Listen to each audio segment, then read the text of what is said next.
Eleanor Whitmore pressed her trembling hands flat against the fabric of the ugliest dress she had ever seen. Coarse brown wool fraying at the hem, smelling of cedar and old shame. Her stepmother stood in the doorway smiling.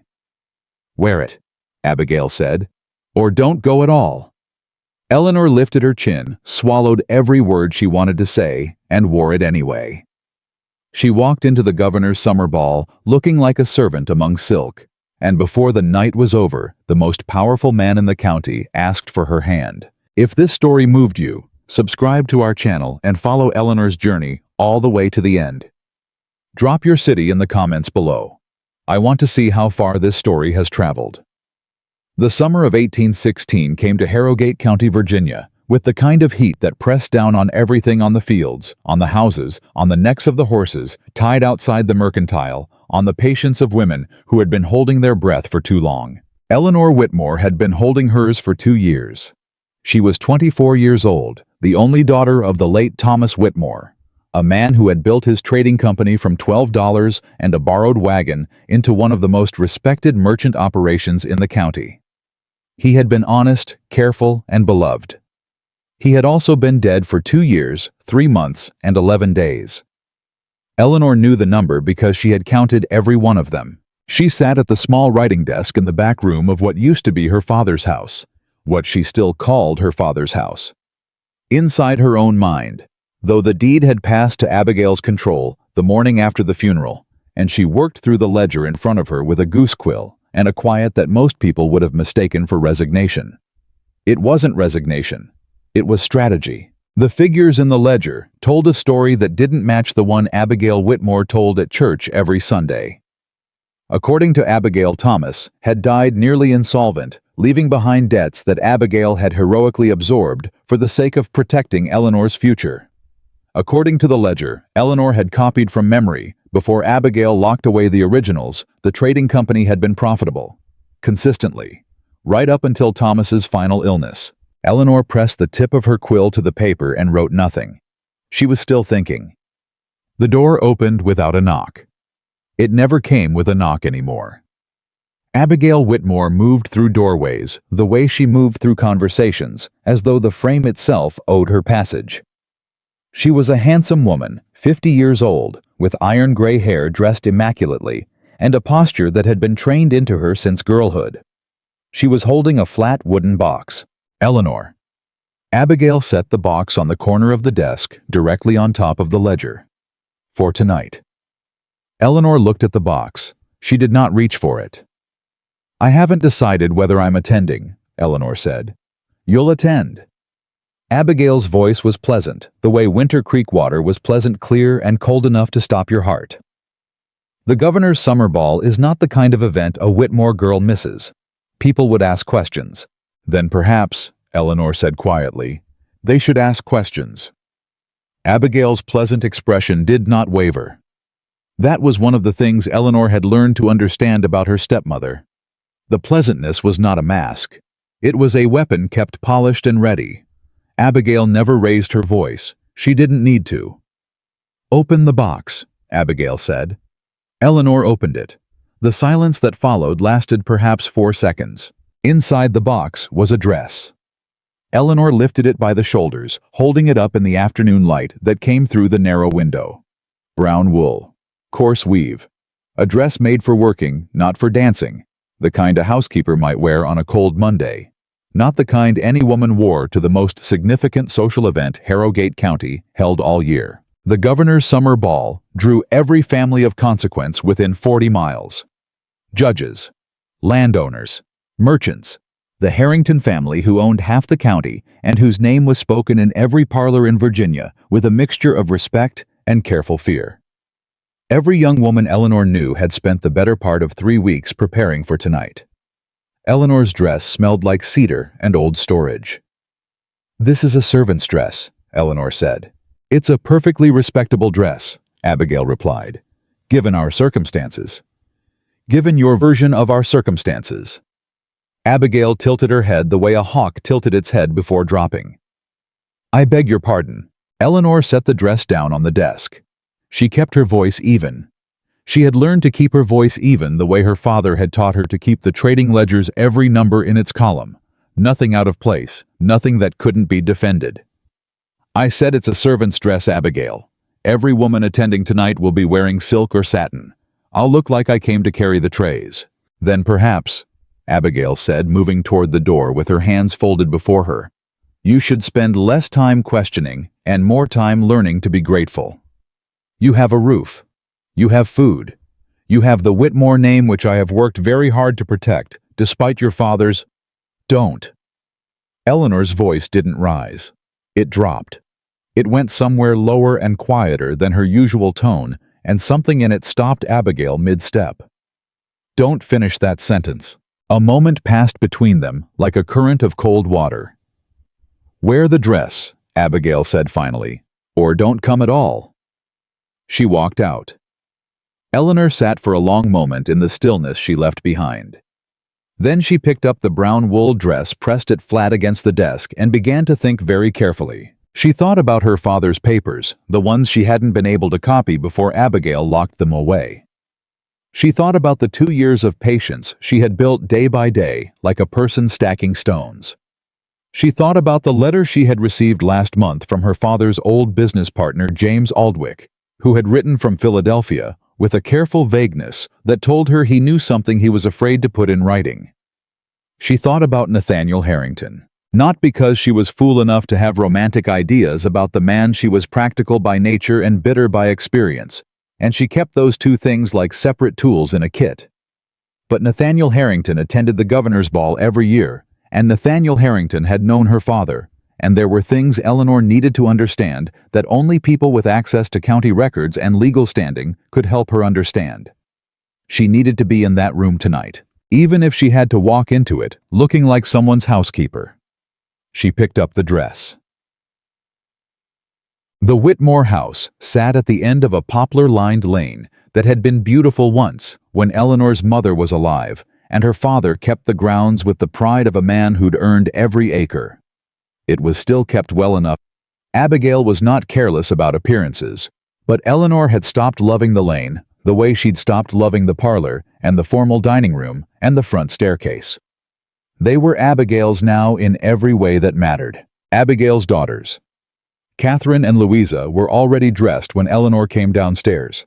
Catherine wore pale green silk with ivory ribbon trim. She was 19 and understood the world entirely in terms of what other people thought of her, which made her predictable and therefore manageable.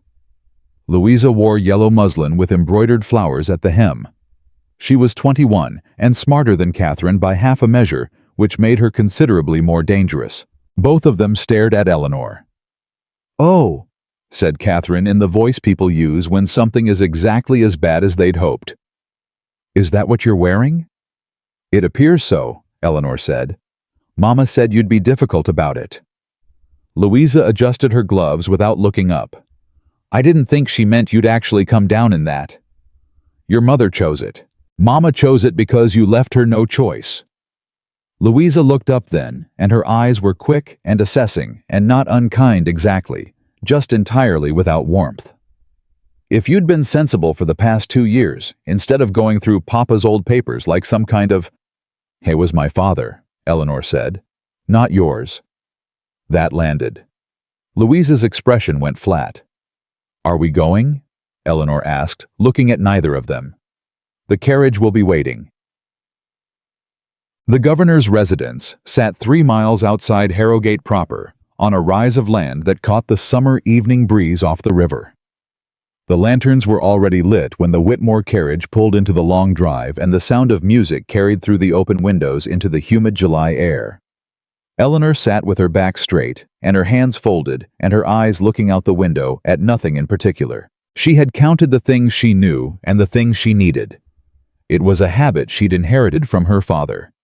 Thomas Whitmore had always said that a man walking into a negotiation who hadn't counted his assets was just a man walking into a room. Eleanor had adapted this for her own purposes. The things she knew: Abigail controlled the house, the remaining business accounts, and the social narrative.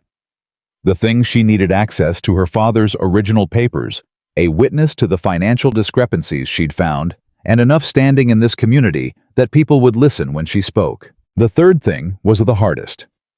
A woman in a brown wool dress in a room full of silk had no standing at all, unless...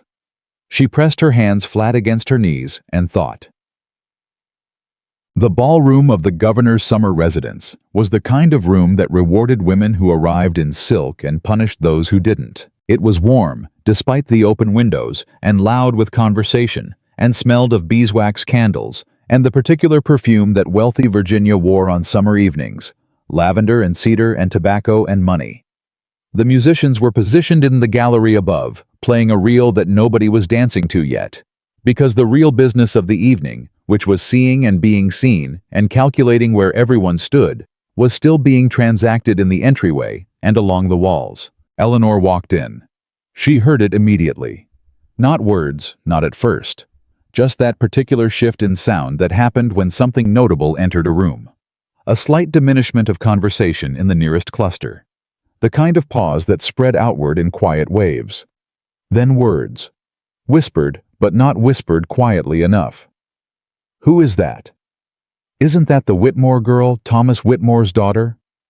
Why on earth is she wearing "Is That Wool" in July? I heard the Whitmore finances are in a dreadful state. Poor thing. No, truly poor thing. Eleanor kept walking. She kept her chin at exactly the angle her father had taught her. Not so high, it looked proud. Not so low, it looked defeated. The angle of a person who knows what they're worth and has decided the room's opinion is neither here nor there. It cost her something to hold it. She was human. She could feel every whispered word, the way you felt a stone thrown at your back. The impact before you knew what hit you. Then the spreading ache after. But she kept walking. Abigail moved ahead with Catherine and Louisa, accepting greetings and compliments with the gracious ease of a woman who had worked 20 years to occupy exactly this kind of room. She did not look back at Eleanor. She didn't need to. The damage was already done simply by Eleanor's presence at her shoulder, wearing that dress in this room, looking exactly as Abigail had calculated she would look. Like someone who didn't belong. Eleanor found a position near one of the long windows that looked out over the back gardens where the breeze was better and the clusters of conversation were thinner. She accepted a glass of lemonade from a passing servant and held it without drinking it. She was watching the room. She located the county clerk, Desmond Pryor, near the far wall. A small, anxious man with ink-stained fingers who had been her father's acquaintance and who now Eleanor suspected held documents she needed. She located the governor's legal counsel, a man named Forsyth, who stood with a group of older men discussing something with the gravity of people who believed their discussions mattered very much. She located Abigail holding court in the center of the room, with the kind of practiced social ease that made Eleanor's chest tighten with something she refused to call admiration. She was still locating and cataloging when the shift happened. She felt it before she understood it, the way you feel a change in weather before the clouds arrive. Something in the quality of the room's attention moved. Conversations recalibrated. Heads turned by degrees. Nathaniel Harrington had arrived. Eleanor had seen him before at a distance at church at county business meetings she'd attended with her father years ago before Thomas's illness. He was 34 or 35 tall, in the way that came from good bone rather than effort, with a face that seemed to have been designed to reveal as little as possible. Dark hair. A jaw that could have been cut from the same Virginia limestone that built the county courthouse. He dressed well, but not elaborately good cloth, clean lines. The kind of clothing that said, "I have more money than I need, and nothing to prove about it." He came in with 2 men at his shoulder, business associates by the look of them, and the room did not exactly part for him, but it adjusted. People angled themselves to be noticed by him without appearing to angle. Women who had daughters touched those daughters lightly on the arm. Men straightened slightly. Eleanor watched all of this with the detached interest of a person watching weather. She was not interested in Nathaniel Harrington in the way other women in this room were interested in him. She was interested in what he knew and who he could speak to, and whether her father's name meant anything to him beyond a dead man's outstanding accounts. She looked away. She did not notice him looking at her. "Miss Whitmore." The voice came from her left, and Eleanor turned to find Desmond Pryor standing at a cautious distance, holding his own glass and looking at her with the expression of a man who wanted to say something and was afraid of being overheard. "Mr. Pryor," she said warmly, "I'm glad you're here. I was hoping to speak with you." "Yes." He glanced sideways. "Yes, I wanted to, that is, I received your letter." And he lowered his voice further. "Miss Whitmore, I have to be careful. I have a family. I have a position." "I understand that." She kept her voice gentle. "I'm not asking you to do anything that puts either of those at risk. I'm only asking whether the documents my father filed with the county in the spring of 1814 are still in the record." Pryor's eyes moved sideways again. "They should be." "Should be." The records office there was a reorganization.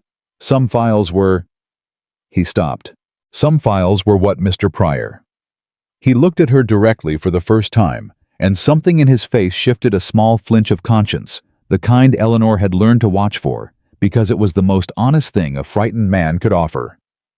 Some files were requested for review, private review, requested by the office of a Mrs. Abigail Whitmore as executor of the Whitmore estate.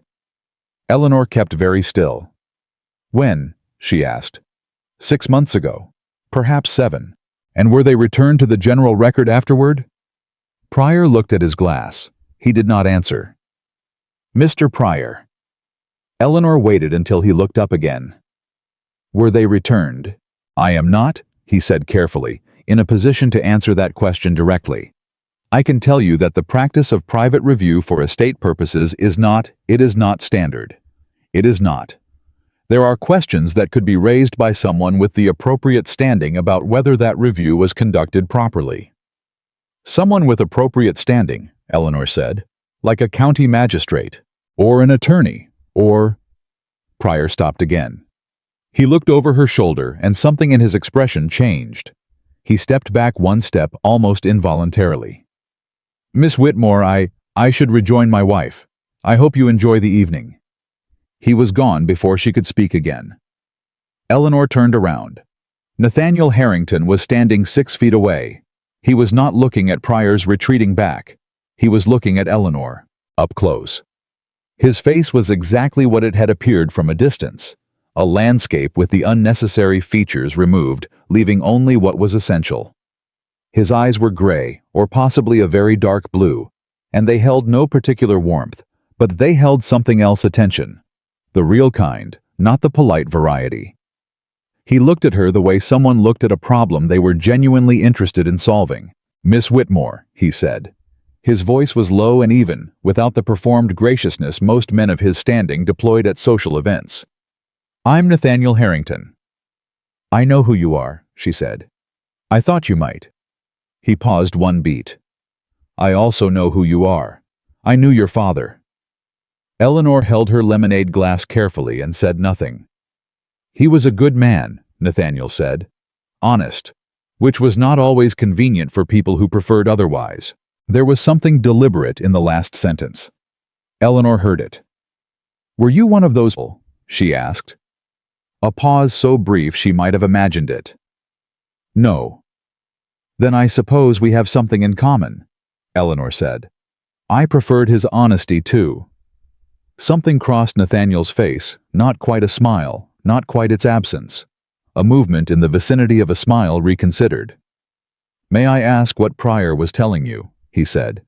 "You don't have to answer." "I was telling me very carefully," Eleanor said, "that he knows something he's afraid to say. That's Pryor's natural condition." "Is it?"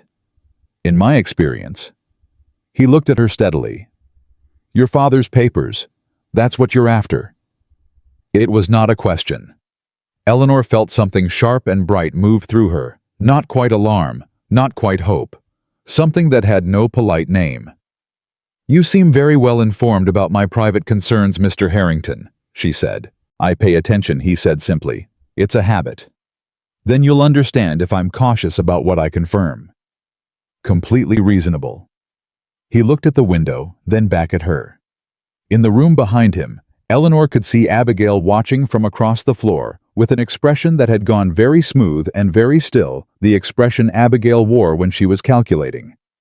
"I'll tell you what I know instead, and you can tell me whether it's useful." "You don't know me," Eleanor said.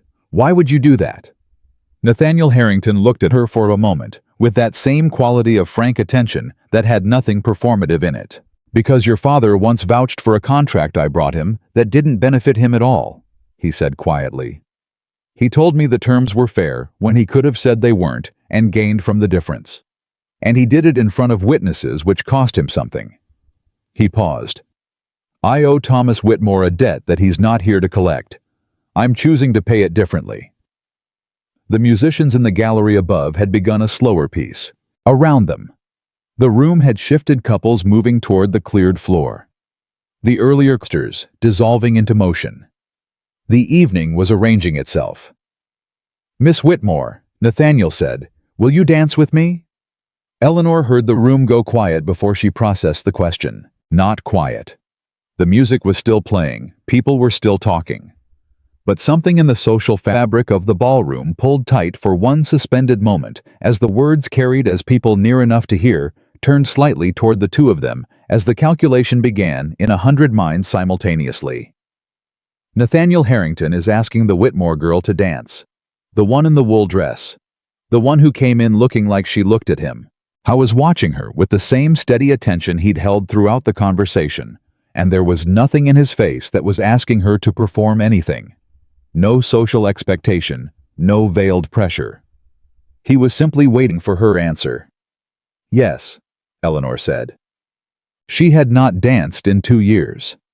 Not since the season before her father's illness, when she had been a different kind of girl, still practical, always practical, but lighter. Less armored. Before she understood that the world could take from you not just what you had, but what you'd believed you were owed. The floor was warm with the press of bodies and the light of candles, and Nathaniel Harrington's hand at her back was steady and impersonal, and asked nothing of her except the next step. He danced the way he seemed to do everything, without excess, without performance. Correctly. She could feel the room watching. "Abigail is unhappy," she said quietly, because she had learned to say difficult things plainly when the opportunity presented itself. "I expect she is," Nathaniel said. "This is going to make my life considerably more difficult." "I expect that too." He guided her through a turn without apparent effort. "Would you like me to step away?" Eleanor thought about the county clerk's frightened eyes, about the files that had been requested for private review, about the letter from James Aldwick, sitting in the drawer of her writing desk in the back room of what used to be her father's house. "No," she said. "Then I'll tell you what I know," he said.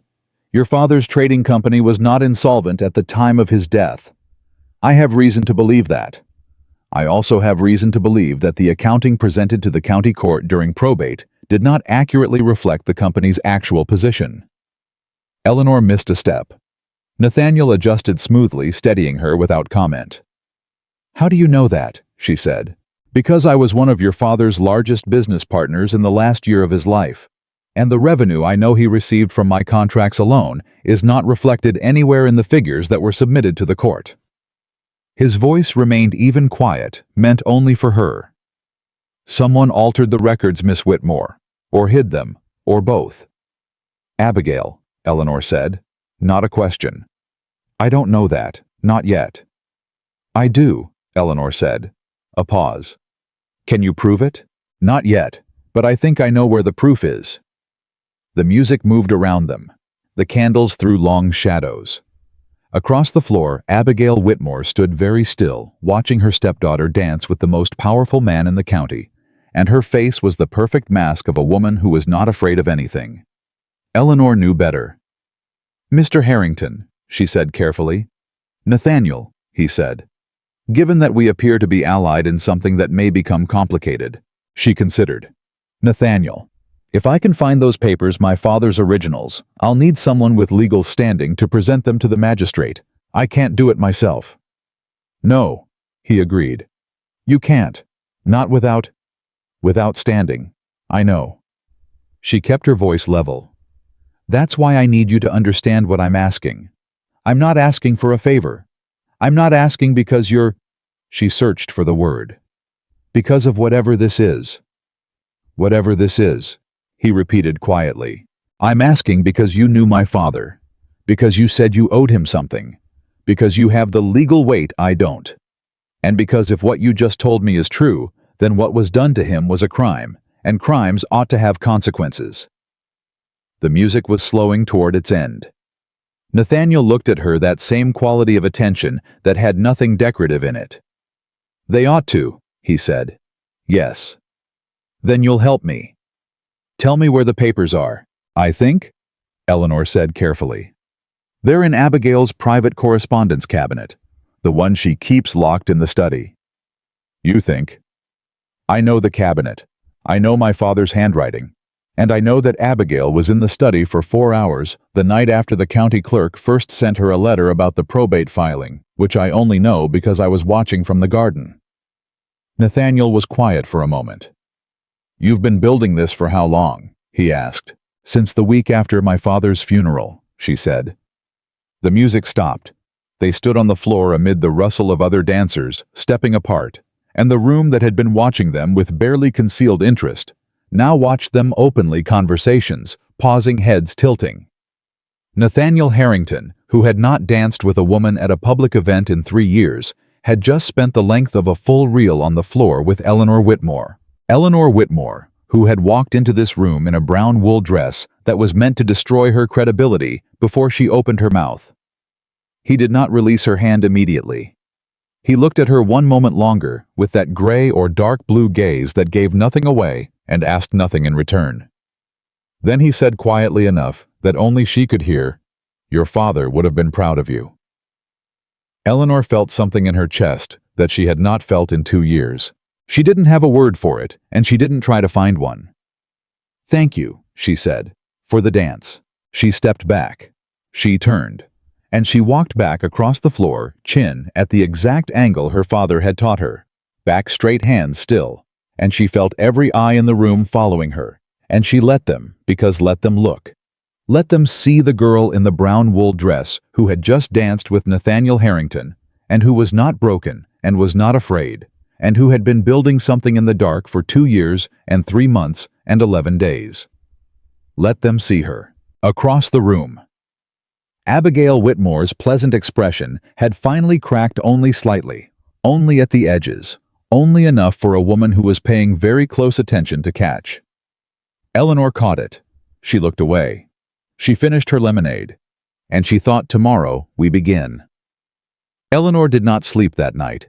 She lay in the narrow bed in the back room of what used to be her father's house, and she stared at the ceiling, and she went through everything Nathaniel Harrington had said to her on that dance floor. Word by word, the way you go through a ledger when you suspect an error, not to find what's there, but to find what's missing. He had said, "The revenue I know he received from my contracts alone is not reflected anywhere in the figures submitted to the court." He had said someone altered the records.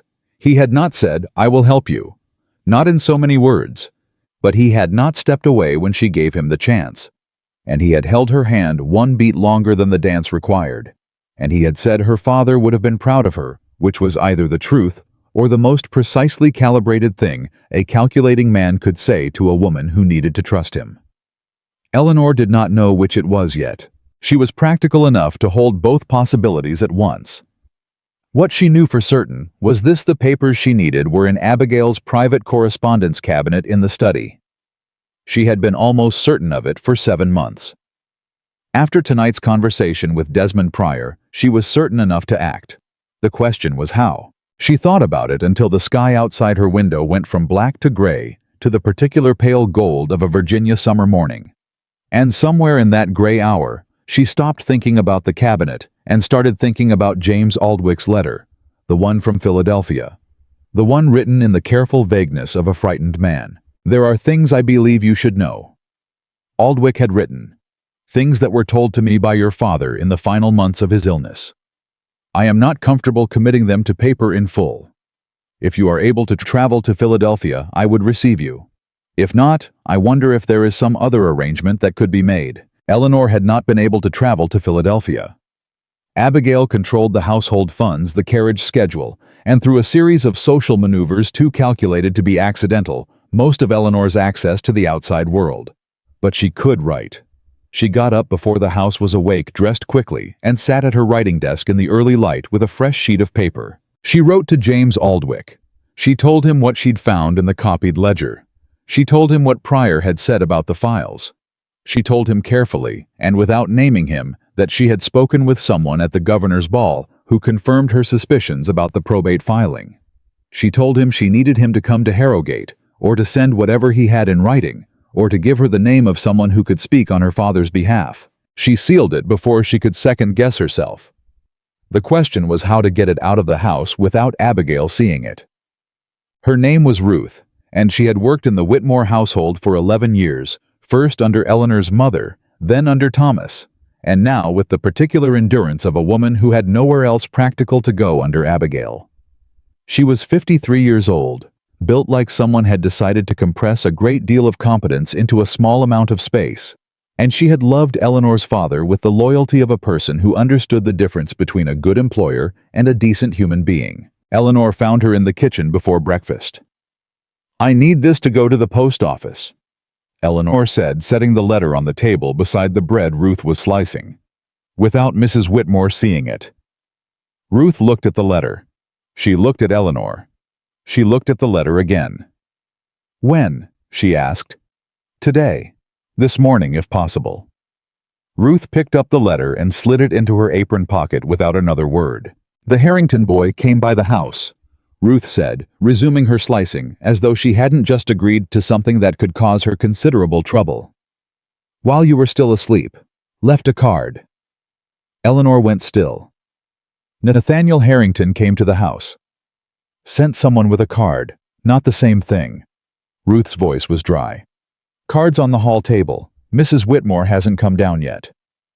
Eleanor left the kitchen at a pace she refused to call running. The card was cream-colored and heavy, the kind of paper that cost something. On one side was the Harrington name, engraved in clean block letters. On the other, in handwriting that was angular and spare and completely undecorated. Dated Miss Whitmore. "I find I have some additional matters to discuss with you at your convenience. If you are willing to receive a caller this week, I would propose Thursday morning." N.H. Eleanor read it twice. Then she heard Abigail's step on the stair. She put the card in her dress pocket and was standing at the hall window, looking at nothing in particular, when Abigail descended. "Good morning," Eleanor said pleasantly. Abigail looked at her with the particular attention she deployed when she suspected something and couldn't locate what. "You're up early." "Couldn't sleep." Eleanor turned from the window. "I was thinking about last night." "Yes," Abigail said carefully. "So was I." A pause opened between them like a seam in cloth. "Mr. Harrington danced with you," Abigail said. Her voice was exactly the same temperature it always was. "I found that surprising." "Did you?" "He doesn't ordinarily." Abigail stopped recalibrated. "He is not a man who invests his attention carelessly, Eleanor. I want to make sure you understand that." "I think I understand it fairly well," Eleanor said. "What I mean is—" Abigail's voice went softer, which was always the sign she was about to say something she'd calculated for effect. "He's a powerful man with a great deal to protect. His reputation, his business interests, his family name. A man like that doesn't involve himself with a woman who comes with complications." "What kind of complications?" Eleanor asked with the same pleasantness she'd been wearing since she came downstairs. "You know what kind." Abigail met her eyes directly. "Your father's financial situation. The questions that followed the estate settlement. I have done everything in my power to manage those questions discreetly for your sake as much as anyone's. But if you draw attention to yourself, if you draw his attention, those questions will resurface, and they will not reflect well on you." Eleanor looked at her stepmother for a long moment. "I appreciate your concern," she said. And she walked toward the dining room for breakfast. She replied to Nathaniel's card that same afternoon, while Abigail was conducting her weekly meeting with the household accounts, an activity Eleanor had been excluded from since the third month after her father's funeral. The reply was brief. Thursday morning is convenient. E.W. She gave it to Ruth. Ruth's expression suggested that Ruth had opinions she was keeping to herself. "Whatever you're doing," Ruth said quietly, "be careful." "I'm always careful," Eleanor said. "Your father was always careful too." Ruth folded the reply into her apron. Careful enough that he trusted the wrong person to be careful with him. Eleanor felt that land somewhere in the middle of her chest. "I know," she said. "That's why I'm not trusting anyone." Ruth gave her a look that suggested this answer was both understandable and not entirely convincing. Thursday came with the kind of summer heat that made the air visible thick and white, and pressing the sort of morning that encouraged people to stay inside where it was marginally cooler. Eleanor had taken care to be in the front parlor before 9 o'clock. She had also taken care to mention at breakfast that she was expecting a caller regarding some old correspondence of her father's. Said it easily, casually, the way you said things that you wanted Abigail to dismiss as unimportant. Whether Abigail dismissed it, Eleanor couldn't tell. But when Nathaniel arrived at 9:30 with a man Eleanor didn't recognize at his side, older gray-haired carrying a leather document case with the particular grip of someone who carried important things. Abigail appeared in the parlor doorway before the greetings were finished. "Mr. Harrington." Abigail's smile was the genuine article, warm and practiced, and absolutely armored.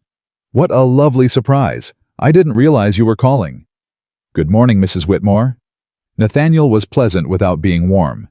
"I had some business to discuss with Miss Whitmore regarding Thomas Whitmore's old contracts with my company. This is Mr. Everett Crane, my legal counsel." Abigail's smile held. "Legal counsel," she said. "My goodness, how thorough. I find it saves time," Nathaniel said. A beat of silence that had approximately 30 years of experience on each side of it. "Of course," Abigail said. "I'll have Ruth bring tea." "Thank you," Nathaniel said. "We won't need it." Another beat. Abigail withdrew.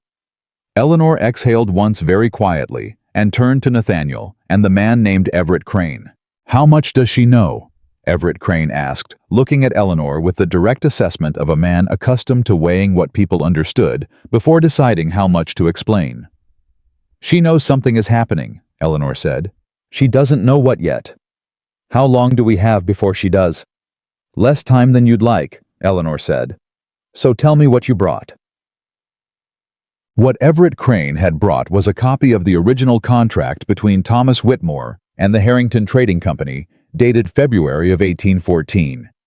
He laid it on the parlor table and pointed to 3 figures payments made by the Harrington Company to the Whitmore account in the spring and summer of that year, before Thomas's illness had overtaken everything.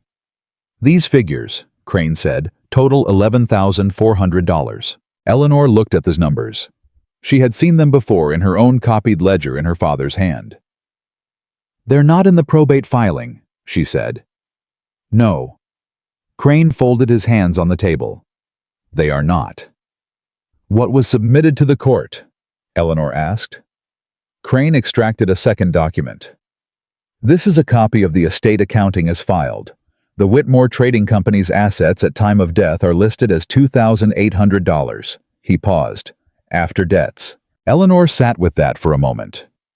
"Over $8,000, she said quietly. "Missing." "At minimum," Crane said. "This is only what we can document from our side of the ledger. There may be other discrepancies we haven't traced yet." "There are," Eleanor said. "I copied what I could before the original files were locked. I can show you." Nathaniel, who had been standing near the window in his customary stillness, spoke for the first time since Abigail had left the room. "Where are the originals now?" "The cabinet in the study," Eleanor said. "Abigail's private correspondence cabinet. She keeps it locked." Crane and Nathaniel exchanged a look. "A locked private cabinet is not easily accessible without a legal order," Crane said. "And a legal order requires a formal complaint filed with the magistrate. A formal complaint requires evidence sufficient to justify the inquiry."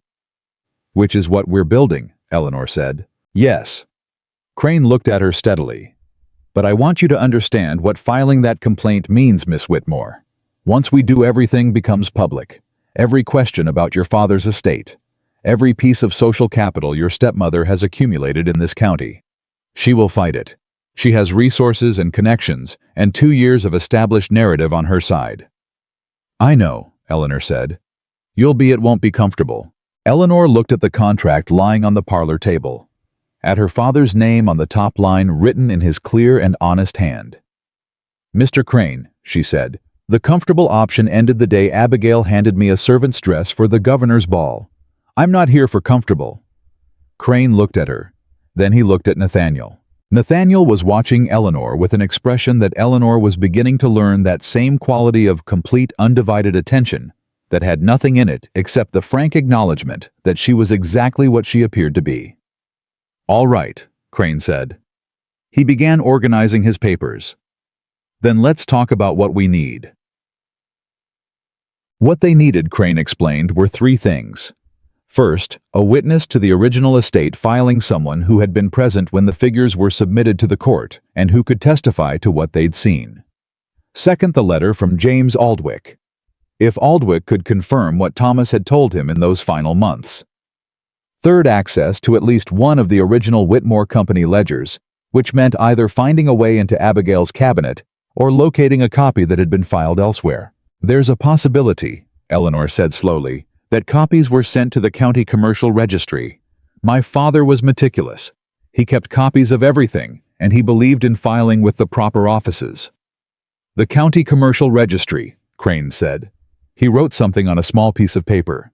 "I'll send someone to look." "Pryor at the county clerk's office knows something," Eleanor said. He was afraid to say it at the ball, but he said the private review of the files wasn't standard practice. He knows. "Pryor will need persuading," Nathaniel said from the window. "Pryor will need protecting," Eleanor corrected. "He's frightened. If he thinks that speaking up will cost him his position or his family's safety, he won't do it.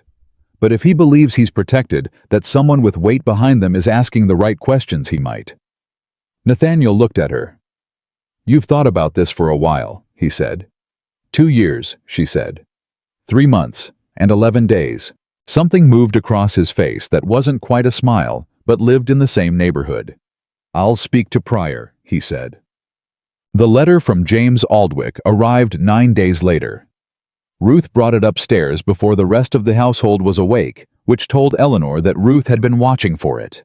The letter was thicker than the first one, 4 pages closely written, with the desperate compression of a man who had decided to say everything at once, now that the decision to say anything was made. Eleanor read it in the gray morning light with her door closed and her breath very quiet. Aldwick confirmed everything. He had been Thomas Whitmore's original business partner, not in the trading company, but in the earlier venture that had funded it. He had bought out his interest in 1811 in good faith with Thomas's agreement, and had received a document signed by both parties confirming the terms. What he had not known until Thomas told him in the final months of his illness was that a woman Thomas had recently married, a woman Thomas had trusted, had been quietly positioning herself to claim that original buyout document had never been properly signed, that the partnership interest had never been legally relinquished, which would have meant Aldwick owed Thomas's estate money he had already paid. Thomas had understood what was happening. He had tried to protect the records, but he had been ill, and he had trusted that the law would manage it correctly. He had been wrong. At the bottom of the 4th page, Aldwick had written, "I have kept the original partnership agreement. I have kept every letter your father sent me. I will come to Harrogate if you need me. I should have come sooner. I am sorry, Miss Whitmore. He deserved better than this, and so did you." Eleanor folded the letter and held it in both hands for a moment. Then she unlocked the small cedar box she kept beneath her writing desk, the one she had told no one about, and she placed Aldwick's letter inside it, with the copied ledger pages and the card Nathaniel had sent, and the 6 other pieces of paper she had been building her case from for 2 years, 3 months, and 20 days. She locked the box. She dressed. She went downstairs to breakfast. Abigail had noticed. Eleanor could feel it the way you felt a change in the weather before the clouds arrived, in the quality of Abigail's attention, in the small adjustments she made. The breakfast table conversation was marginally more careful. The questions about Eleanor's plans for the day were asked with a casualness that was 1 degree too studied, and Catherine, who was not perceptive enough to manage subtlety when she had a piece of information she wanted to deploy, said over her toast. "I heard Mr. Harrington called on you last Thursday." "He did," Eleanor said. "His legal counsel was with him," Catherine said in the voice of someone delivering news that was supposed to be alarming. "That seems unusual, for a social call." "It wasn't a social call," Eleanor said. "It was a business matter, regarding my father's old contracts." Catherine opened her mouth. Abigail touched her wrist, the lightest possible touch, barely there, and Catherine closed it again.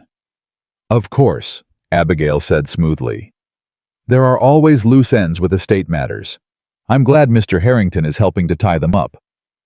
She looked at Eleanor with the pleasant expression that was also a warning. "Though I do hope you're being careful, Eleanor, about what information you share with people outside the family." "I'm always careful," Eleanor said. "I learned it from watching you." Abigail's pleasant expression did not change by one feature, but her coffee cup went down on the saucer 1/2 second faster than usual. Nathaniel came back the following Tuesday. He came alone this time without Crane, and Eleanor received him in the back garden, because the heat had finally broken into something bearable, and because the back garden was not visible from Abigail's study window. He had spoken to Pryor. "Pryor will testify," he said without preamble. "He's frightened, but he'll do it." He confirmed that the files were removed from the county record under the pretense of a state review, and that 3 specific documents were never returned. He kept notes. He's kept them for 6 months apparently, because he wasn't sure what to do with them. Eleanor felt something shift, something she'd been holding braced for so long that the shifting of it was almost painful. 3 documents, she said. The original trading company ledger for 1813 and 1814, a deed of business transfer, and a letter. He paused. "A letter from your father to the county magistrate written 2 months before his death requesting a formal review of his estate accounts." Eleanor felt the ground do something strange. "He knew," she said. "He suspected. He tried to protect you." She stood with that for a long moment. "He wrote to the magistrate," she said. "And the letter never—" "The letter is in Abigail's cabinet." Nathaniel's voice was steady, giving her the fact plainly without softening it into something easier to carry. Pryor saw it removed. He couldn't stop it without losing his position, and he made a choice that he now regrets. "Yes," Eleanor said quietly. "He wasn't the only one who made choices they regret."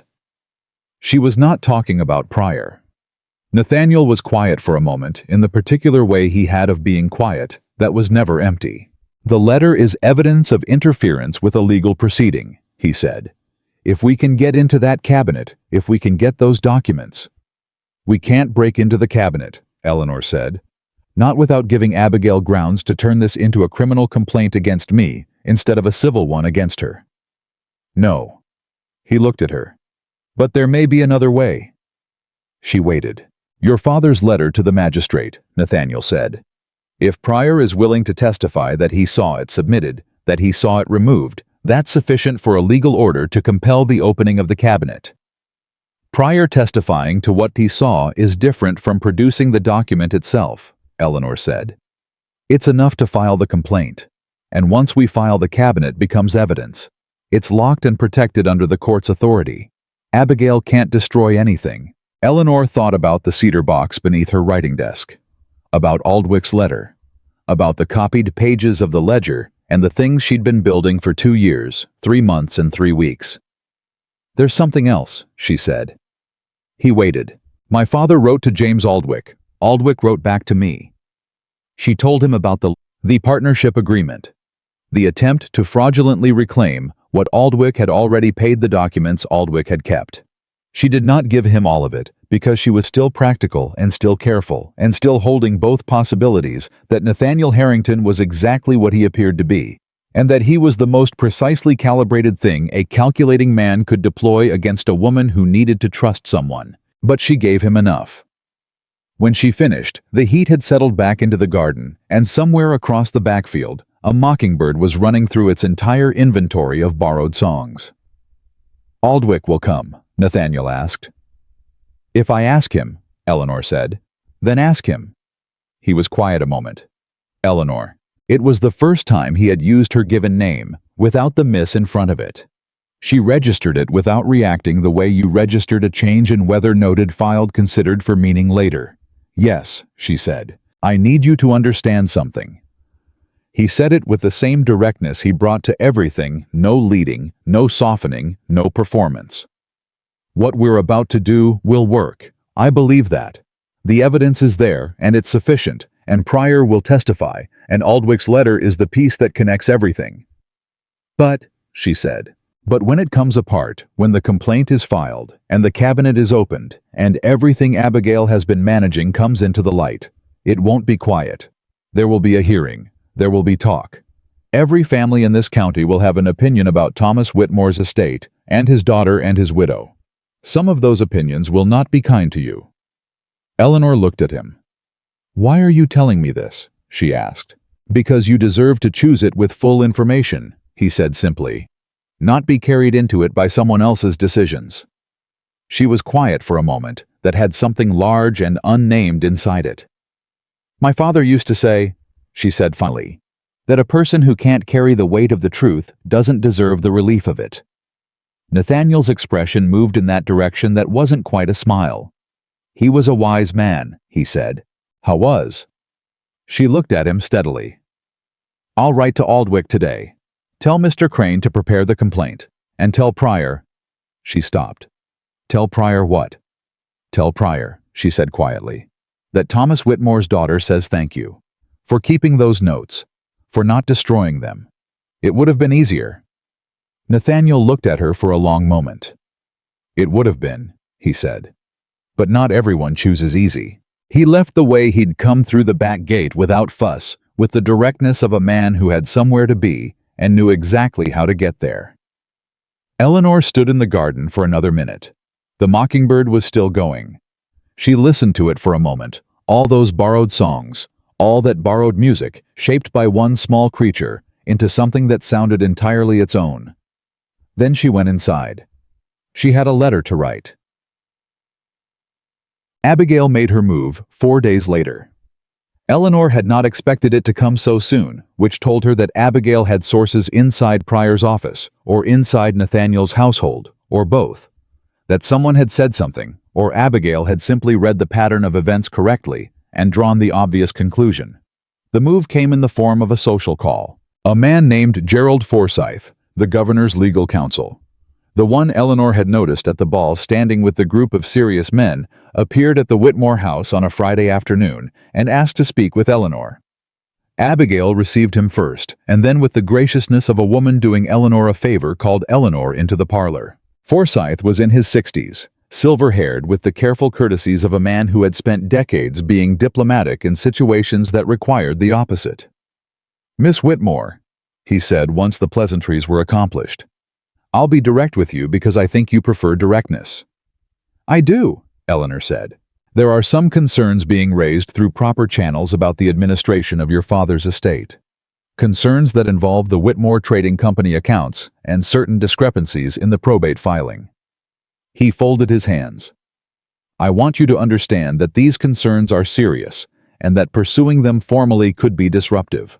For everyone involved. For you, for your stepmother, for the families whose business dealings were connected with your father's company. Eleanor looked at him. Connected families, such as the Harrington family, she asked. Forsyth paused one fraction of a second. I'm not here to represent any particular family's interests. Then whose interests are you representing, Mr. Forsyth? Another pause. Stability, he said carefully. Social stability. The kind that benefits everyone in a community when matters are resolved quietly among parties of goodwill rather than in a public forum. I see, Eleanor said pleasantly. And if the quiet resolution requires that a woman overlook the theft of her father's estate and the suppression of his legal correspondence, is that also in the interest of social stability? Forsyth went very still. Miss Whitmore, Mr. Forsyth. Eleanor kept her voice at exactly the same pleasant temperature. I appreciate your visit. I understand what you've been sent here to accomplish, and I want you to carry a message back to whoever sent you because I think they should know this clearly. She waited until he was looking at her fully. "I have been patient," she said, "for 2 years, 3 months and 26 days. I have been patient because I needed time to understand exactly what was done and exactly how to prove it. I am finished being patient. What happens next is not something anyone is going to resolve quietly. My father deserved better than a quiet resolution. His name deserves better, and I intend to make sure he gets it." Forsyth left shortly after. Eleanor did not watch him go. She went upstairs to her room, opened the cedar box, and counted everything inside it one more time. Every page, every letter, every number in its column. Then she sat at her writing desk and wrote to James Aldwick, "Please come as soon as you are able. We are ready." And in the same post, she wrote to Nathaniel Harrington, "Forsyth came today. File the complaint." She sealed both letters. She gave them to Ruth. And this time, she didn't tell Ruth to be careful. There was no point in being careful anymore. The complaint was filed on a Monday. Eleanor knew because Nathaniel sent word through Ruth, 3 words on a plain card. No signature. "It is done." She read it standing in the upstairs hallway, with the morning light coming through the window, and her heart doing something loud and irregular that she refused to indulge. She put the card in her pocket. She went downstairs. She ate breakfast across from Abigail and Catherine and Louisa, and said absolutely nothing about it. She had learned patience from 2 years of necessity. She had learned silence from watching Abigail use it as a weapon. Now she turned both of those things in the opposite direction and waited. She did not have to wait long. By Tuesday afternoon, Abigail knew. Eleanor understood it the moment she walked into the parlor and found Abigail standing at the window with her back to the door. Not sitting, not moving, just standing, which was something Abigail almost never did. Abigail was a woman who occupied space deliberately. Standing still at a window was not deliberate. It was what a person did when they were thinking so hard that their body forgot to perform itself. Eleanor stopped in the doorway. "You filed a complaint," Abigail said. She did not turn around. "Mr. Harrington filed a complaint," Eleanor said, "on behalf of the Harrington Trading Company, regarding discrepancies in the probate accounting for my father's estate. Semantics." Abigail turned then, and Eleanor saw something she had never seen in her stepmother's face before. Not anger, not fear exactly, but the expression of a person who has been running a very long calculation and has just discovered that the answer is different from what they expected. "You did this." "I gathered information," Eleanor said. "Other people acted on it." "You went to Harrington." "He came to me first, as it happens, at the governor's ball. You were there." Abigail crossed the room in 5 steps and stopped 2 feet from Eleanor, and up close, her face was doing something complicated. The pleasantness still present, still operational, but strained now over something underneath that was considerably less pleasant. "Listen to me very carefully," Abigail said. Her voice was low and controlled and stripped of the warmth she usually maintained as surface. "I have protected this family for 2 years. I have managed your father's debts, his real debts, which were considerably larger than you apparently believe, and I have kept the Whitmore name from becoming a subject of public embarrassment. If you pursue this, if you drag Thomas's business dealings into a courthouse, everything I have managed will become public. Everything. And it will not reflect well on him." Eleanor felt that like a hand pressed against her sternum. "What debts?" she said. "Significant one." Abigail's eyes held hers without flinching. "Your father was not the careful businessman you remember. In the last year of his life, he made several investments that were unwise. I have spent 2 years quietly absorbing those losses to protect his reputation and yours." "I want to see the documentation," Eleanor said. "Excuse me. If there are debts, real ones, documented ones, I want to see every piece of paper. I want to see the contracts, the loan agreements, the payment records, every figure." Abigail went very still. "Because," Eleanor said, keeping her voice at the same careful temperature she'd been maintaining for 2 years. "That is what a woman does when she wants to understand the truth about her father's estate. She looks at the numbers. And I have been looking at numbers for a long time. Abigail, and the ones I've found do not match the story you're telling." The silence between them lasted perhaps 5 seconds. Then Abigail said very quietly, "You will regret this. Perhaps, Eleanor said. But I'll regret it knowing the truth. That's a better position than the one I've been in. She left the parlor. Her hands were shaking by the time she reached the stairs. She pressed them flat against her skirt and kept walking. James Aldwych arrived on Thursday. He was 60 years old, white-haired, with the particular thinness of a man who had been worrying about something for a long time and had lost weight doing it. He came by public coach from Philadelphia and sent word ahead through the inn at Harrogate, where he'd taken a room, and Eleanor met him there. Not at the house. Not anywhere. Abigail could manage the introduction at the inn's small front parlor, with Ruth waiting outside the door, and Everett Crane, already seated at the table when Aldwych arrived. He looked at Eleanor for a long moment before he sat down. "You look like him," Aldwych said. "Around the eyes." Eleanor did not have words for a moment. "Thank you for coming," she said.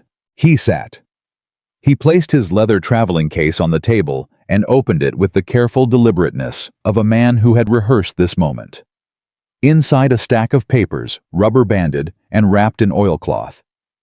He unwrapped them with the same care a person used when handling something that had cost them something to keep. "Everything I told you in the letter," he said. "It's all here. The original partnership agreement.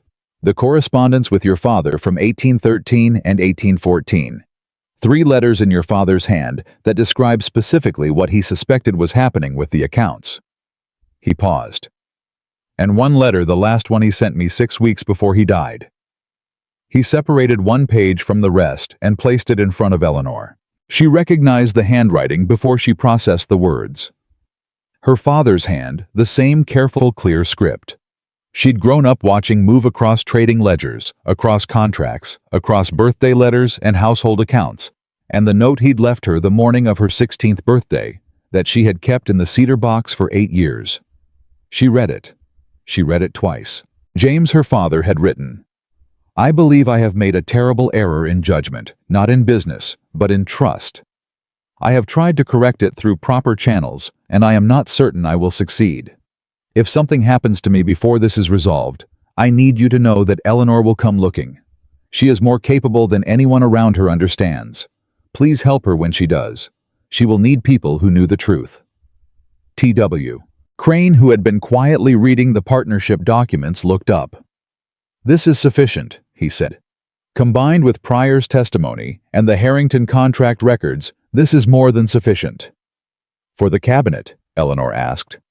"For the cabinet," Crane said, "and for a formal charge of fraudulent misrepresentation to the probate court, which is a criminal matter, not a civil one." Eleanor looked at Aldwych. "Will you testify?" "That's why I came," he said simply. "I should have come 2 years ago. Your father asked me to help you, and I was afraid. I am not proud of that." "He asked you to help me when I came looking," Eleanor said. "You're here. That's what he asked." Aldwych pressed his lips together and nodded once the way men of his generation nodded when they were moved and had decided not to show it.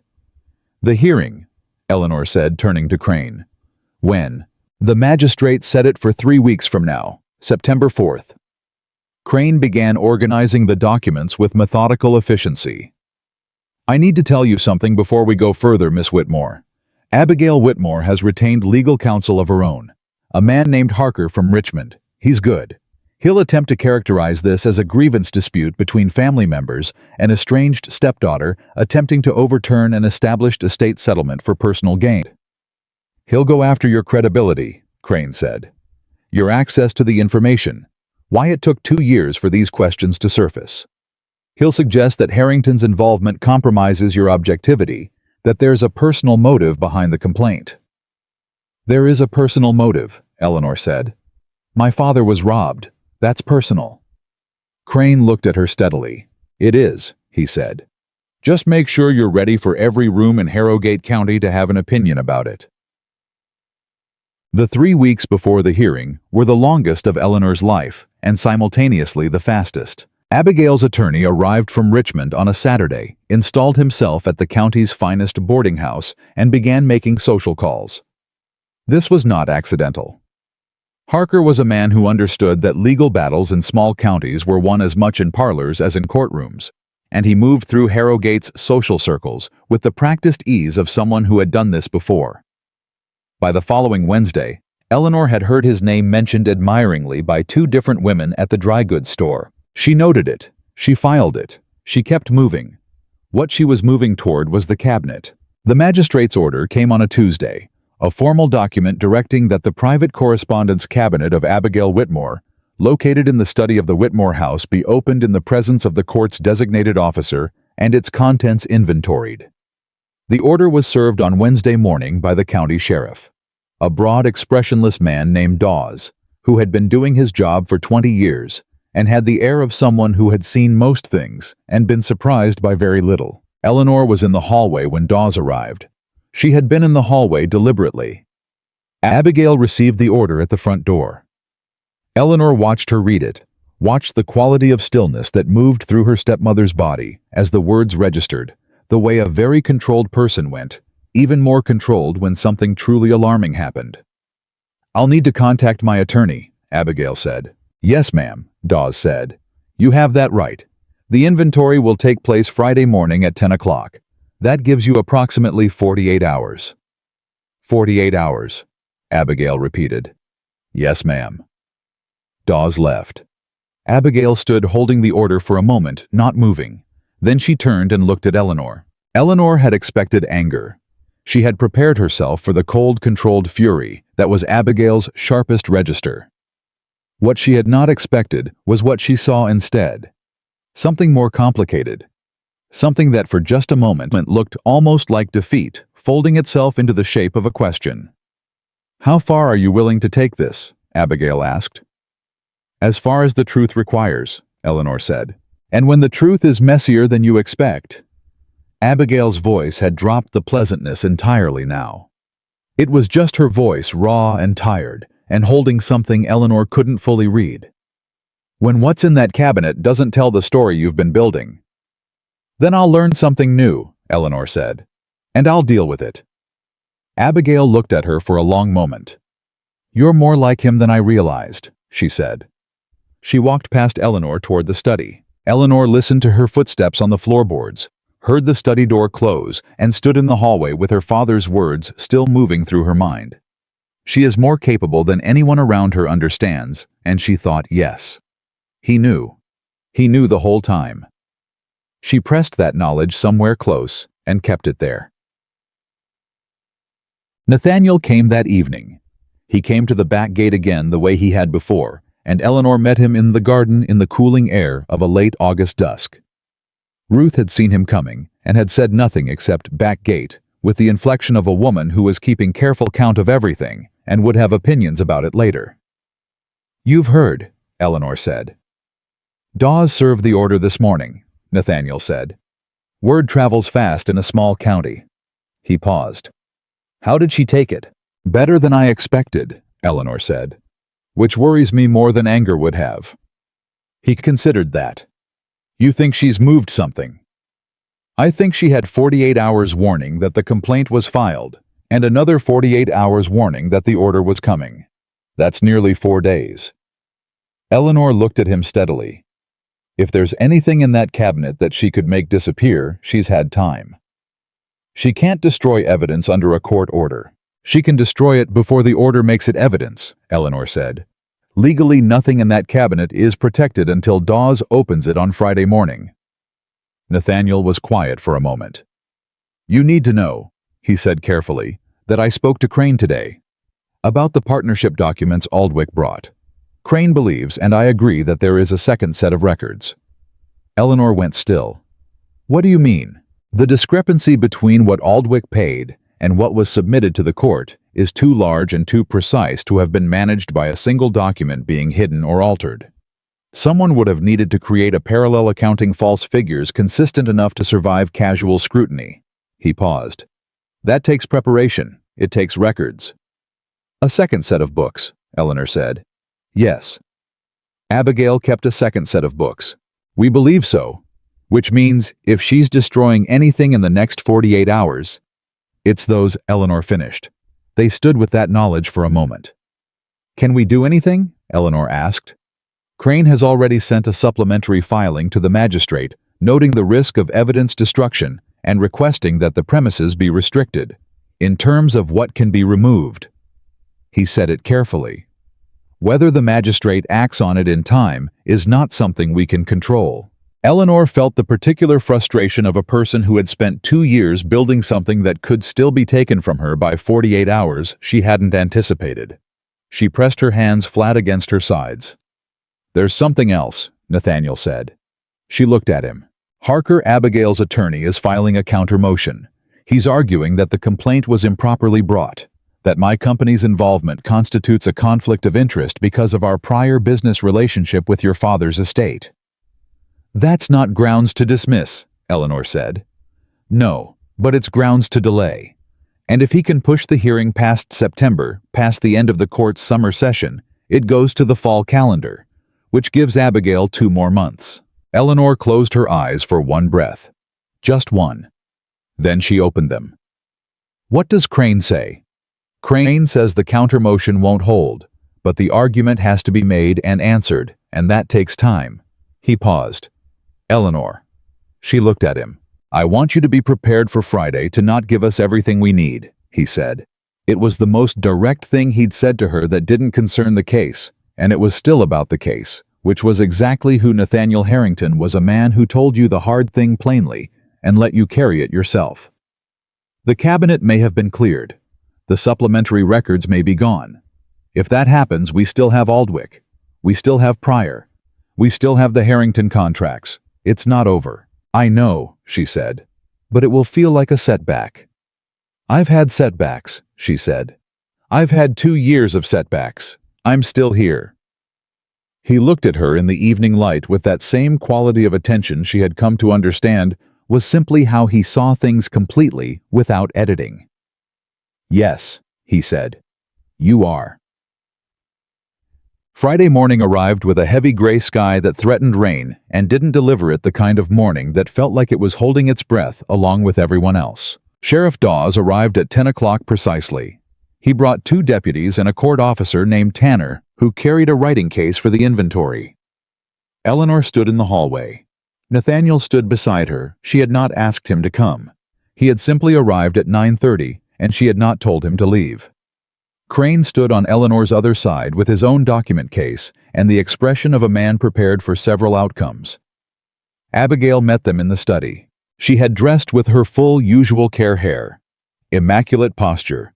Exact every aspect of her appearance, communicating that she was a woman, receiving an inconvenience, not facing a consequence. Harker stood beside her silver-haired and composed, the Richmond attorney who had spent the week building social capital he was now prepared to spend. "Mrs. Whitmore," Dawes said.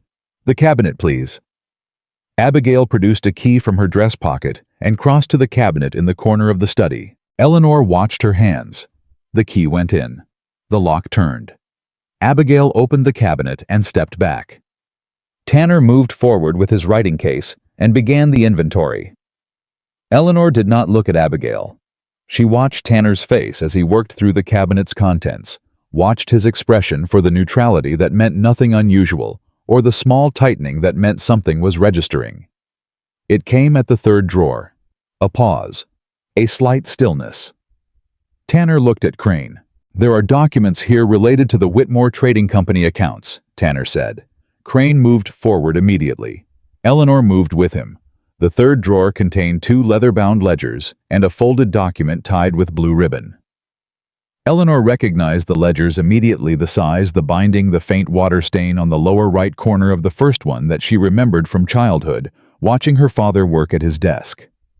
Those were his ledgers. Her father's original ledgers. She reached for the folded document.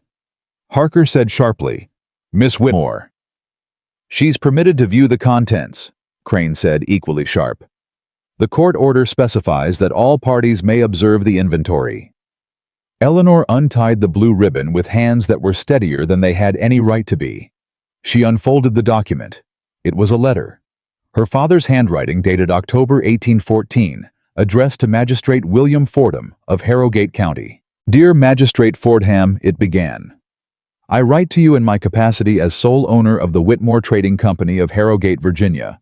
To formally request a review of the estate accounting currently being prepared by my wife, Abigail Whitmore, who I have reason to believe is materially misrepresenting the company's financial position. I have attempted to address this through private means and have been unsuccessful.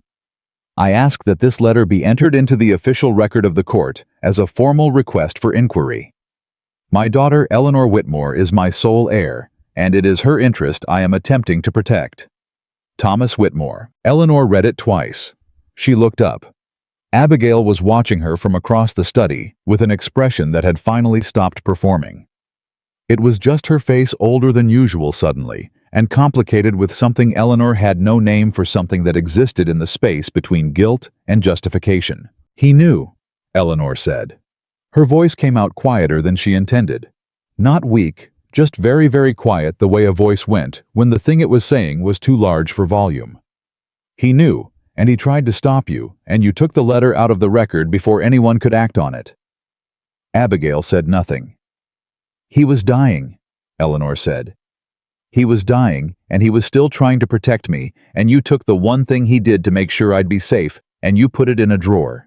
"Eleanor," Abigail started. "Don't." Eleanor folded the letter back along its original lines. She handed it to Crane. Her hands were still steady. She did not understand how. "Don't say anything that isn't the truth. We're past the point where anything else is useful." Harker, with the reflexes of a man accustomed to managing collapsing situations, put his hand on Abigail's arm and leaned close to say something in a voice too low to carry. Abigail listened. Then she looked at Eleanor again, and something passed across her face that Eleanor would spend a long time afterward trying to fully interpret. It was not remorse exactly. It was more complicated than remorse. It was the expression of a woman who had made a series of choices, each one defensible in the moment, and who was only now standing back far enough to see what they looked like from the outside. "I needed security," Abigail said quietly. Not to Harker, to Eleanor. "I was 48 years old when your father died. I had 2 daughters to provide for. The money was there, and the law was not built for women in my position. I made choices." "You made choices that stole from him," Eleanor said, "and from me, and from his name." "Yes," Abigail said. "One word, just that." The room went very quiet. Dawes and his deputies, and Tanner with his writing case, and Harker with his silver hair and his Richmond manners, all of them in that room, all of them present for that one plain word. Crane cleared his throat. "Mrs. Whitmore, I advise you not to say anything further without full consultation with your attorney." Harker said immediately, "He's right, Abigail, not another word." But Abigail was still looking at Eleanor, and Eleanor was looking back, and what passed between them in that moment was too complicated for a courtroom and too honest to be contained by one. It was 2 women in a study that had belonged to a man they had both loved in different ways, and both failed in different ways, one through malice, one through powerlessness, and neither of them coming away from it clean. Eleanor looked away first. Not because she lost, because she was done. "Crane," she said, "take the ledgers, take the letter, take everything the court order covers." "Yes," Crane said, already moving. Eleanor turned and walked to the study door. Nathaniel was standing just outside it in the hallway where he'd positioned himself, not in the room, not imposing himself on a moment that belonged to Eleanor, but close enough that she didn't have to walk far when she came out. She stopped beside him. She looked at the hallway wall and breathed for a moment. "They're there," she said. Her voice was still quiet. "The ledgers, the letter to the magistrate, all of it." "I heard," he said. "She said yes," Eleanor said. "When I said she stole from him, she said yes." Nathaniel said nothing. He understood Eleanor had come to learn when nothing was the right answer. She pressed one hand briefly against the wall, not for support, just to feel something solid, and then she straightened. 3 weeks, she said. 3 weeks, he said. "The hearing is in 3 weeks, and we have everything we need, and Aldwych is here, and Pryor will testify." She said it like a list, because she needed it to be a list, concrete, countable, manageable. "We have everything." "We do," he said. She looked at him. "Thank you," she said, "for being here, for," she stopped, For all of it. Nathaniel looked at her with that clear, uncomplicated attention and said, "Thomas Whitmore told me once that the test of a person's character wasn't what they did when things were easy. It was what they did when the cost was real." He paused. "You've been paying a real cost for a long time." "So has he," Eleanor said. "His name has." "After September 4th. Nathaniel said, "His name will be in better shape." She nodded. From inside the study, she could hear Tanner's pen moving across the inventory sheet, recording everything. Abigail's cabinet had held every document, every ledger, every letter. Recording the shape of what had been hidden and for how long. Making it real in the official record of the court, which was the place her father had always believed the truth should live. Eleanor stood in the hallway and listened to that pen move and thought about what it meant that she could hear it. 2 years, 3 months, and 30 days. 3 weeks left. She turned toward the front of the house, toward the door, toward the light coming through it, toward whatever came next, and she walked. The 3 weeks between the cabinet opening and the hearing were not quiet. Eleanor had not expected them to be. But she had underestimated the particular velocity of a small county's social machinery when it had something of genuine substance to chew on. Within 4 days of Dawes's visit to the Whitmore house, the shape of what had been found. Not the details, not the legal specifics, but the broad outline had moved through Harrogate, the way fire moved through dry grass. Fast, and with a heat that changed the color of everything it touched. People talked. They talked at the dry goods store, and at Sunday services, and at the ladies' sewing circles that Eleanor was no longer invited to, because half the women in those circles had spent 2 years accepting Abigail Whitmore's narrative about Thomas Whitmore's financial recklessness, and were now in the uncomfortable position of having to decide whether to revise their opinions publicly or defend them privately.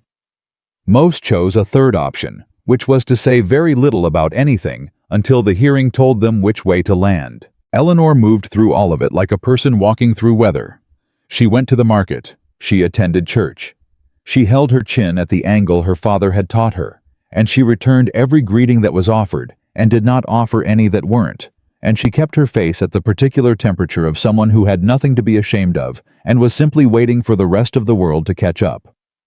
Internally, she was running calculations she couldn't afford to stop. Harker filed his counter-motion. Crane answered it.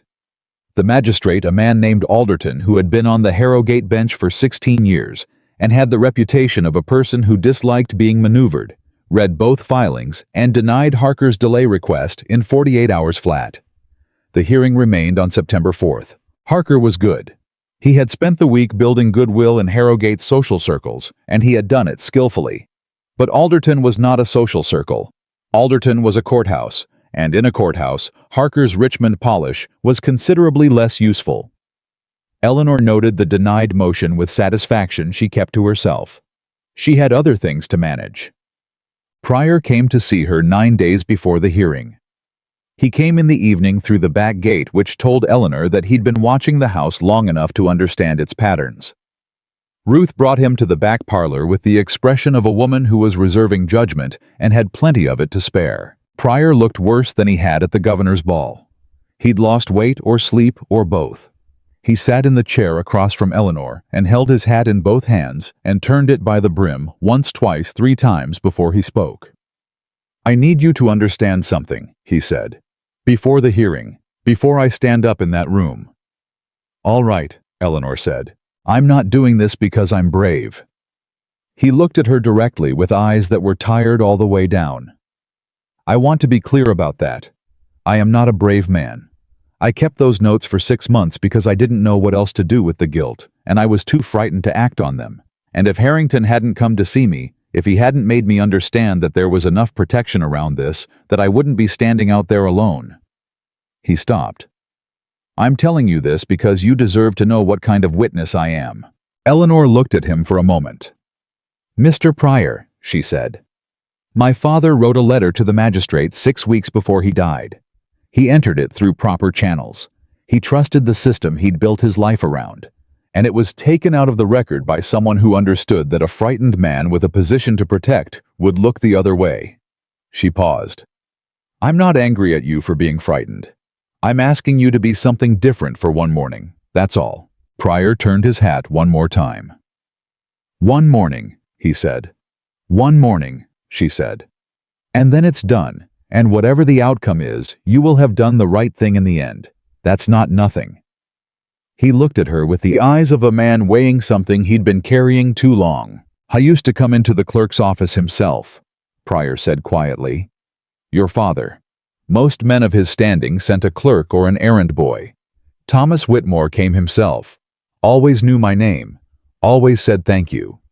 He pressed his lips together. Men like that aren't as common as they ought to be. Eleanor said nothing. She didn't trust her voice to stay at the right temperature. I'll be there, Pryor said. September 4th. I'll be there. He left the way he came. Eleanor sat in the back parlor for a while after and didn't try to think about anything in particular.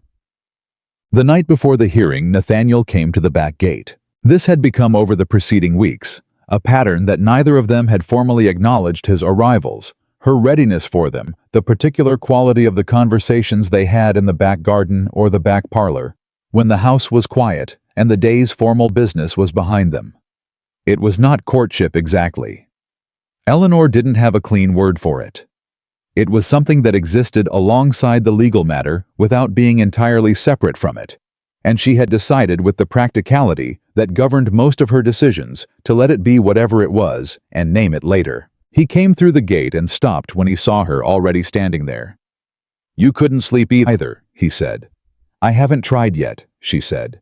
He came to stand beside her the way he usually did, close enough for the conversation to be private, far enough that there was nothing presumptuous in it. He looked at the evening sky. Crane reviewed the testimony order today, he said. Aldwick goes first, then Pryor, then the Harrington Company records, then the ledgers themselves, and Harker. Harker will cross-examine all of them. He'll be particularly aggressive with Pryor because Pryor is the weakest link, and he knows it. Pryor came to see me, Eleanor said, 2 nights ago. Nathaniel looked at her. He told me he wasn't brave, she said. He wanted me to know what I was working with. What did you tell him? I told him I was only asking for one morning. Nathaniel was quiet for a moment. That was the right thing to say. I meant it, she said. One morning, that's all it takes. The night had settled into the particular stillness of late August, when the summer heat finally eased enough after dark to breathe properly. Somewhere in the backfield, the mockingbird was running its inventory of borrowed songs. The same one Eleanor had listened to weeks ago when this had all still been something she was building toward, rather than something she was standing at the edge of. I need to ask you something, Eleanor said. Ask? After tomorrow. She kept her voice even. When the hearing is done, and whatever happens has happened. What do you want? He turned to look at her. She was looking at the middle distance, not at him, because it was easier to ask the question that way. That's a large question, he said. It's a direct one, she said. You've spent 2 months of your time, and your legal counsel's time, and your considerable social weight on something that has cost you nothing except effort. I want to understand why. I told you why, he said. Your father. You paid that debt, she said. You paid it 10 times over. That's not why anymore. She paused. So I'm asking what is. A silence opened that had a quality Eleanor had learned to read over the past weeks. Not the silence of a man with nothing to say, but the silence of a man deciding how precisely to say what he had. I am not, Nathaniel said carefully. A man who attaches himself to things easily. To people. I have been told I am difficult to know. That I keep more distance than is comfortable. That I am better at business than at... He stopped. Started again. I saw you walk into that ballroom in a dress that was designed to humiliate you in front of everyone in the county, and I watched you hold your chin at an angle that I have never managed to forget, and I thought that is a person who understands that their worth is not determined by anyone else's assessment of it, and I have been thinking about it ever since. Eleanor was quiet. That is why, he said. It has nothing to do with your father, though I meant everything I said about him. It is entirely about you. She looked at him then. He looked back with the same clear, undivided attention he brought to everything, No performance, no hedging, no careful social management. "After tomorrow," she said. "After tomorrow," he said. "If you're willing." She held that for a moment. The practical part of her was noting that this was not a resolution and was not a formal declaration, and there were still a considerable number of unknowns. The other part of her, the part she kept quieter and more carefully managed, was doing something she hadn't let it do in a long time. "Ask me after tomorrow," she said, "when I know what I'm made of when it's done." "You already know what you're made of," he said. "But I'll ask again." "Yes." September 4th came with clear skies and a heat that had finally lost most of its summer ferocity. The particular September light of Virginia, that was warm without being oppressive. The kind of morning that felt, if you were inclined toward reading weather as symbol, like something was prepared to come clear.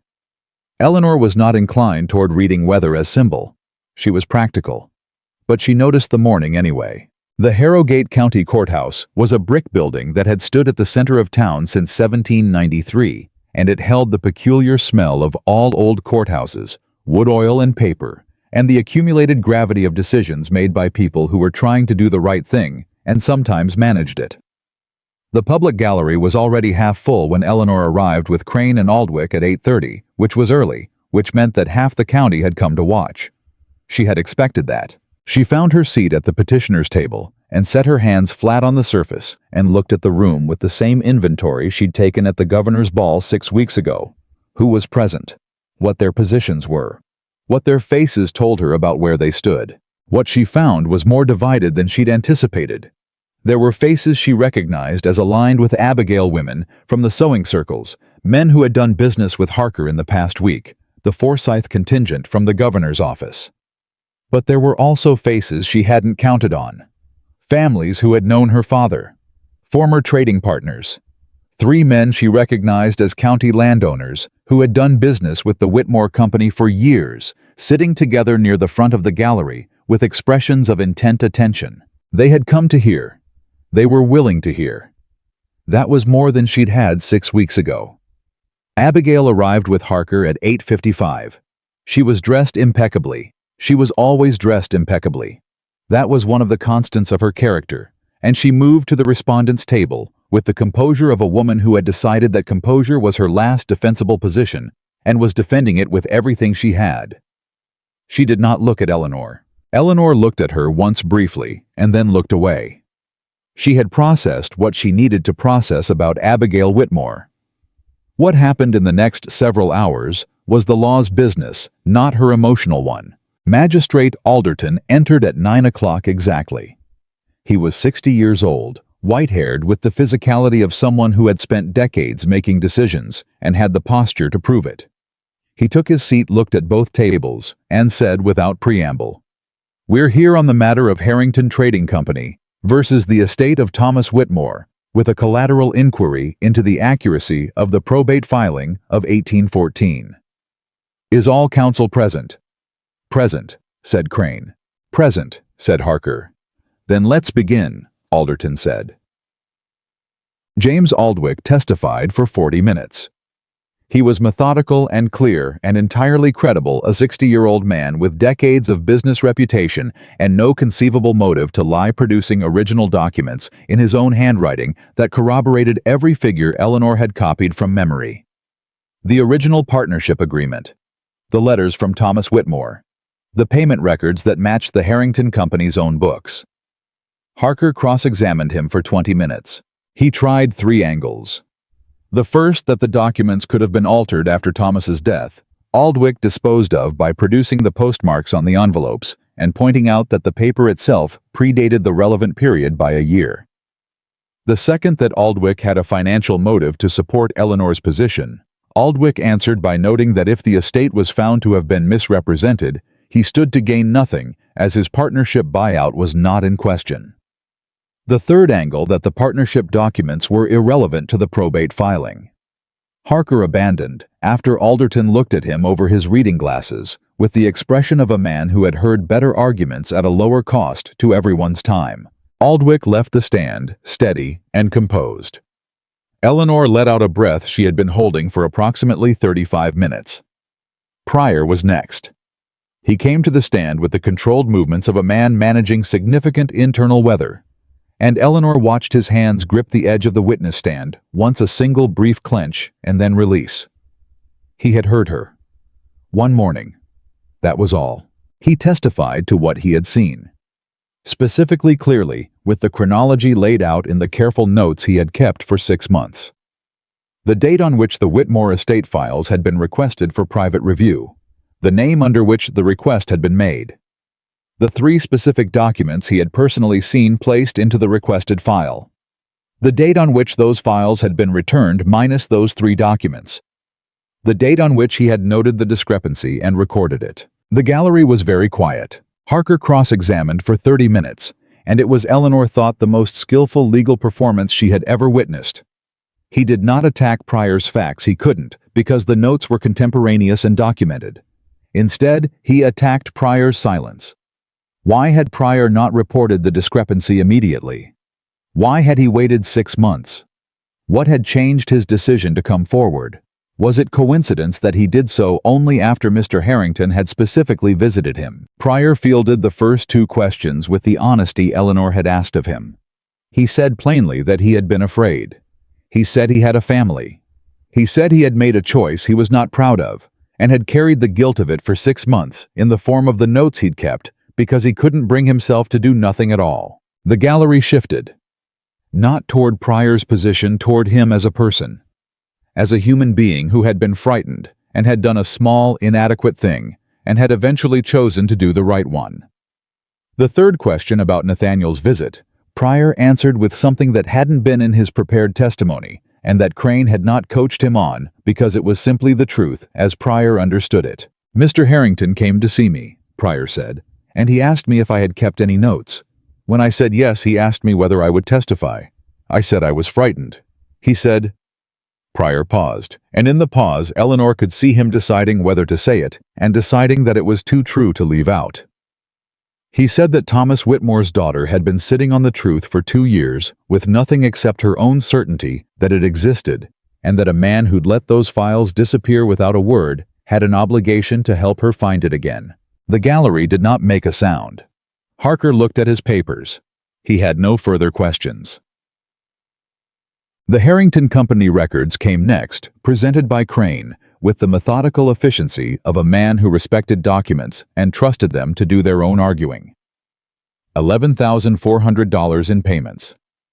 Payments that had appeared in the Harrington ledgers, and in Aldwick's copies, and in Eleanor's handwritten transcription from her father's books, and that appeared nowhere in the probate filing submitted to the court in the spring of 1814. Then Alderton called for the documents from Abigail's cabinet. Tanner brought them forward the court officer who had conducted the inventory, carrying the 2 leather ledgers and the folded letter with its blue ribbon. He placed them on the table before Alderton. Alderton examined them with the unhurried attention of a man who understood that the document in front of him was the center of everything. He read the letter from Thomas Whitmore to the magistrate. He read it twice. The courtroom held its breath. Alderton set the letter down. He looked at Harker. "Counsel," he said in a voice that had gone very level. "Your client's response to this document, please." Harker stood. He had been preparing for this moment for 3 weeks, and Eleanor could see him deploying everything he had, composure, authority, the particular Richmond polish that had served him in a dozen other courtrooms. "Your Honor," Harker said, "the document is undated in terms of delivery. There is no record of it having been received by any sitting magistrate. What it demonstrates is only that Thomas Whitmore had concerns about his estate, concerns that may well have stemmed from the confusion of a seriously ill man rather than any actual irregularity." "The confusion," Alderton said. Harker stopped. "Mr. Whitmore's letter," Alderton said, "is coherent, specific, and names concrete figures. He identifies his concern as his wife's management of the estate accounting. He requests a formal inquiry. He signs it.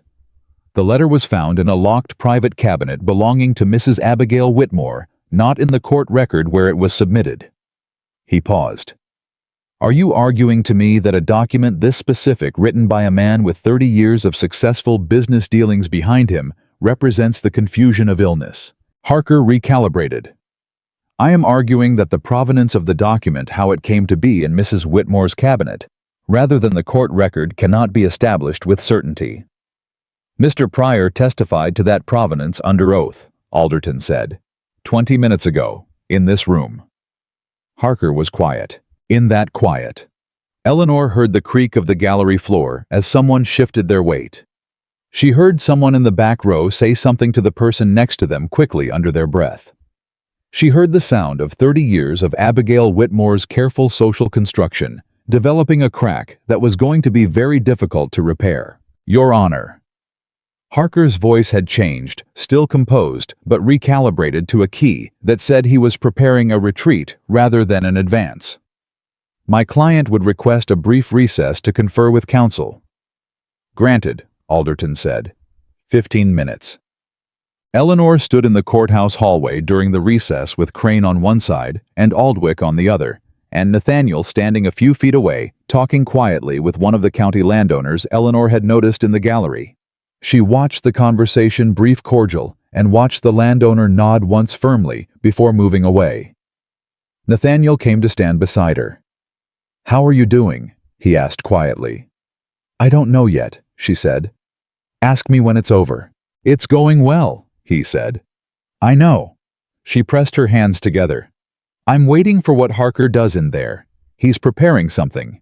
A man like that doesn't take 15 minutes to do nothing. Crane, who had been listening, said, Whatever he proposes, Alderton already knows what's in the documents. At this point, the legal argument is largely academic. Then why does my chest feel like this? Eleanor asked without quite meaning to say it aloud. Crane looked at her with the nearest thing to warmth she had ever seen from him. Because you're human, he said. And you've been building toward this for 2 years. Arrival is terrifying. It's supposed to be. The 15 minutes passed. They went back in. Harker did not disappoint her expectation of him. He was, as she'd thought, a very good attorney, and he used his 15 minutes to construct the only argument he had left. Not a defense of the facts, because the facts were no longer defensible, but a reframing of context. He stood and told Alderton that his client acknowledged the discrepancy between the probate filing and the Harrington contract records. He acknowledged it. He suggested that the discrepancy had resulted from an accounting error made in the chaos of a sudden estate settlement. A grief-stricken widow attempting to manage complicated business affairs she was ill-equipped to understand. He suggested that the removal of Thomas Whitmore's letter from the court record had been inadvertent, a document misplaced in the press of overwhelming circumstances. He suggested that the appropriate resolution was a civil correction of the estate accounting rather than a criminal proceeding, and that his client was prepared to cooperate fully with any correction required. It was, Eleanor thought, a masterful performance. It took the facts and kept them, and removed the intent, and without the intent, there was no crime, only a mistake. She looked at Alderton. Alderton was looking at the letter. Mr. Crane, he said. Response. Crane stood. Your Honor. Crane said, The theory of inadvertence requires that we believe 3 separate documents were inadvertently removed from the official record and placed in a private locked cabinet and remained there for 2 years while the estate settlement proceeded to a conclusion that directly benefited the person in whose cabinet they were found. It requires that we believe a widow with no business background independently determined that $11,000 in properly documented payments should be excluded from a probate filing. And it requires that we believe the letter in which Thomas Whitmore specifically names his concern and his wife by name, and requests an inquiry, was accidentally removed from the court record, and accidentally preserved in her private cabinet, rather than accidentally destroyed. He paused. The theory of inadvertence. Your Honor requires a great many accidents. Alderton's expression did not change. It does, he said. He looked at Harker. He looked at Abigail. Then he picked up Thomas Whitmore's letter. Mrs. Whitmore, he said. Abigail looked at him. Your late husband wrote this letter 6 weeks before his death, Alderton said. He submitted it to the court through proper channels. He named his concerns specifically and clearly. He asked that his daughter be protected. He set the letter down. You have been in this court for 3 hours, and I have heard a great deal of argument. I'm going to set aside all of it and ask you one question directly. You are not obligated to answer, but I am going to ask." The room was completely silent. "Did you know this letter existed," Alderton said, "when you filed the estate accounting?" Harker put his hand on Abigail's arm. Abigail looked at Alderton. She looked at his hand on her arm. She looked across the room at Eleanor. Something moved through her face. The same complicated expression Eleanor had seen in the study, the one that lived in the space between guilt and justification, and had no clean name. It passed. What was left was something simpler, and Eleanor thought something more honest. "Yes," Abigail said. Harker closed his eyes. Harker's eyes being closed was the only sound in the room. Then the room erupted, not loudly, not with shouts or drama, but with the particular noise of 40 people simultaneously processing something. The murmur and movement that spread through the gallery like water finding its level. Alderton did not gavel down immediately. He gave it 3 seconds, the calculated patience of a man who understood that some moments required their noise, and then he brought the gavel down once cleanly. The room settled. "Mrs. Whitmore," Alderton said in a voice that had gone very quiet and very deliberate. "In light of your answer, and in light of the evidence before this court, I am referring this matter to the county prosecutor's office for further review. The estate settlement of 1814 is suspended pending full audit by a court-appointed officer. The documents recovered from your private cabinet will be held as evidence. You are directed not to leave the county." He looked at Harker. "Mr. Harker, I suggest you have a thorough conversation with your client." He gathered his papers. He stood. He looked at Eleanor for one moment, just one brief and not unkind. He left the bench. Outside the courthouse, in the September light, Eleanor stood on the steps with the noise of the dispersing gallery around her, and she breathed. Crane was at her elbow, talking about next steps, the audit, the prosecutor's timeline, the likelihood of a settlement offer, and she heard him and noted everything he said and would process all of it later. Aldwych shook her hand with both of his and said something about her father that she felt in her sternum and did not trust herself to respond to immediately, and then they were gone.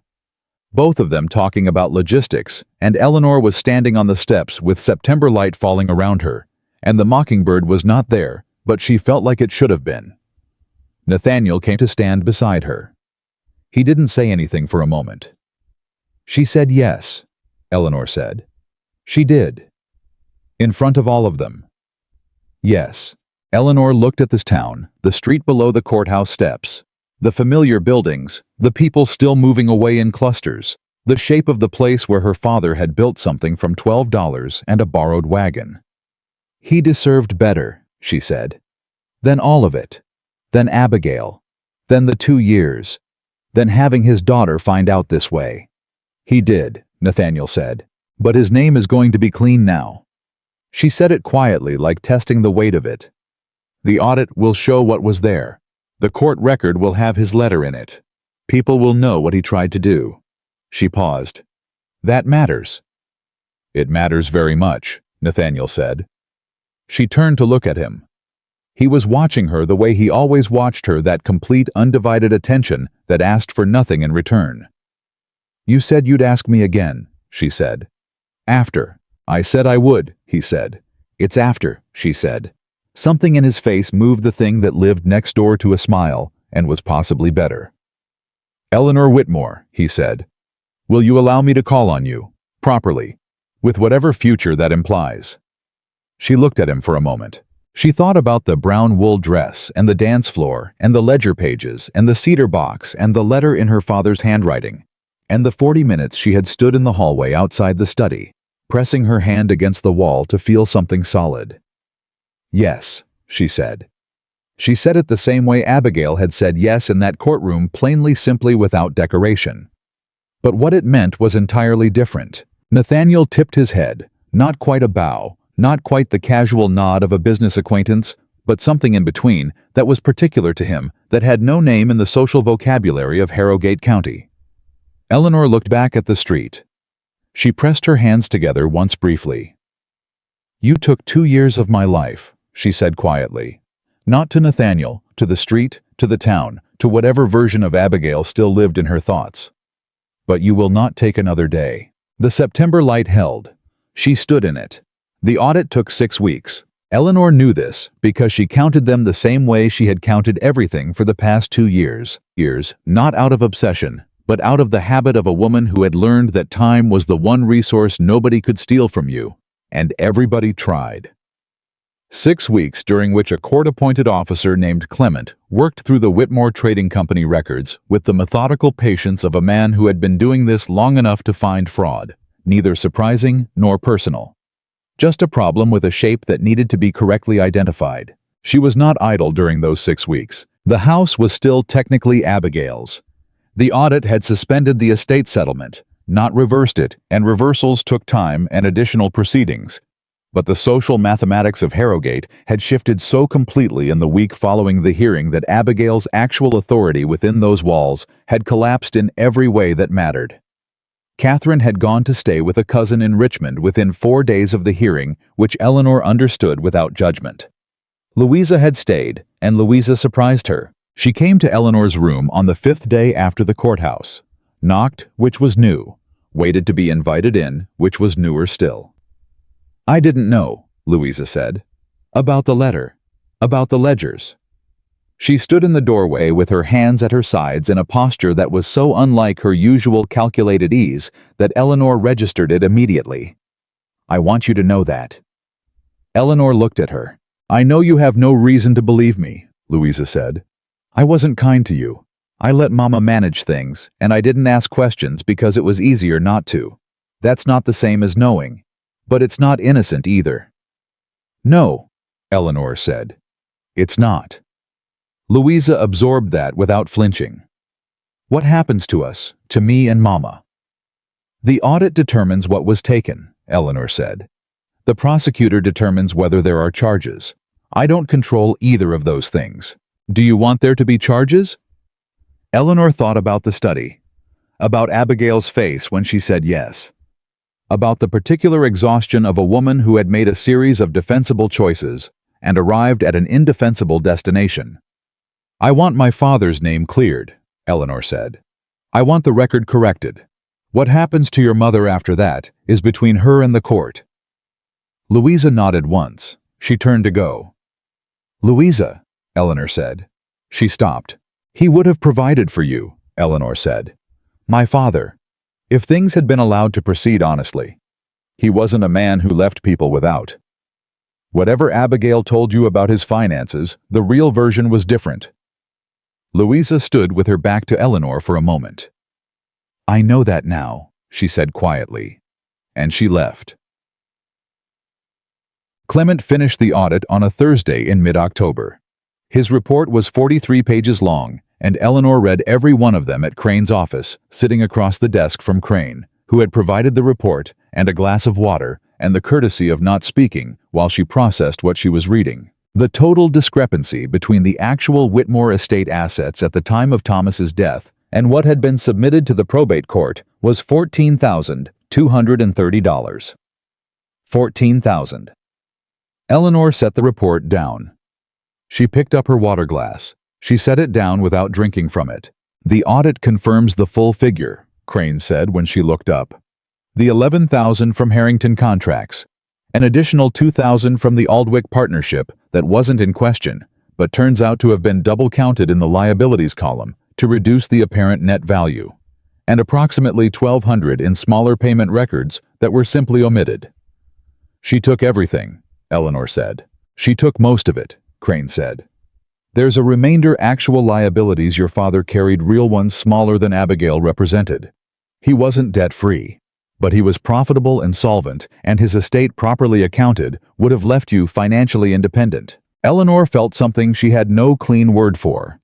Not grief exactly. She had done most of her grieving in the 2 years before she'd had the proof to shape it.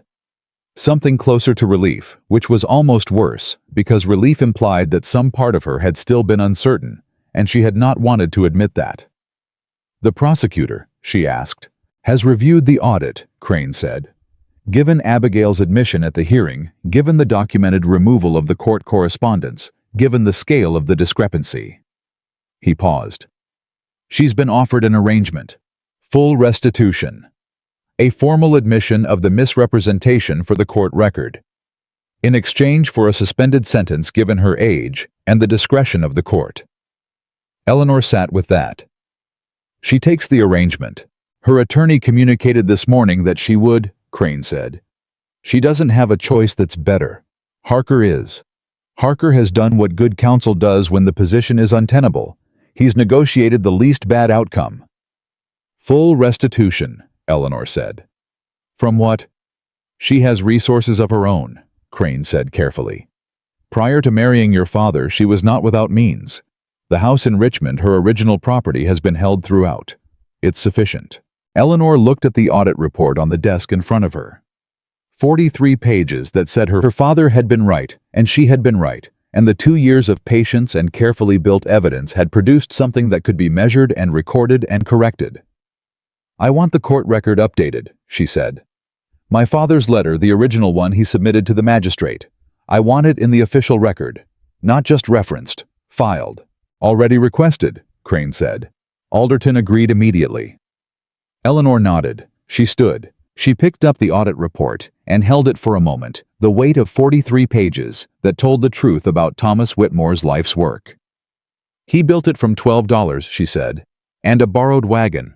I know, Crane said. He had not known Thomas Whitmore, but he had spent 3 months living inside the shape of his life, and something of the man had communicated itself through the documents. It was a remarkable business. It was a remarkable man, Eleanor said. She left the report with Crane. She didn't need to keep it. The court had it now. The record had it. That was where it belonged. She went to the cemetery on her way home. Her father's grave was under a oak tree at the east end of the churchyard, marked with a simple stone. Thomas William Whitmore, 1761, 1 and 814, merchant father, honest man. Eleanor had chosen the inscription herself in the week after the funeral, when she'd still had enough standing in the household to make that particular decision before Abigail thought to claim it. She stood in front of the stone. She had not been here since the first anniversary of his death. Coming back was something she'd put off not out of avoidance, but out of the sense that she had nothing finished to bring him. She had not wanted to stand here with the thing still incomplete. She had something finished now. It's done, she said. Not loudly. The way you talk to someone you were certain could hear you without needing volume. The court has your letter. Your name is in the record correctly. Aldwych came. Mr. Pryor did the right thing in the end.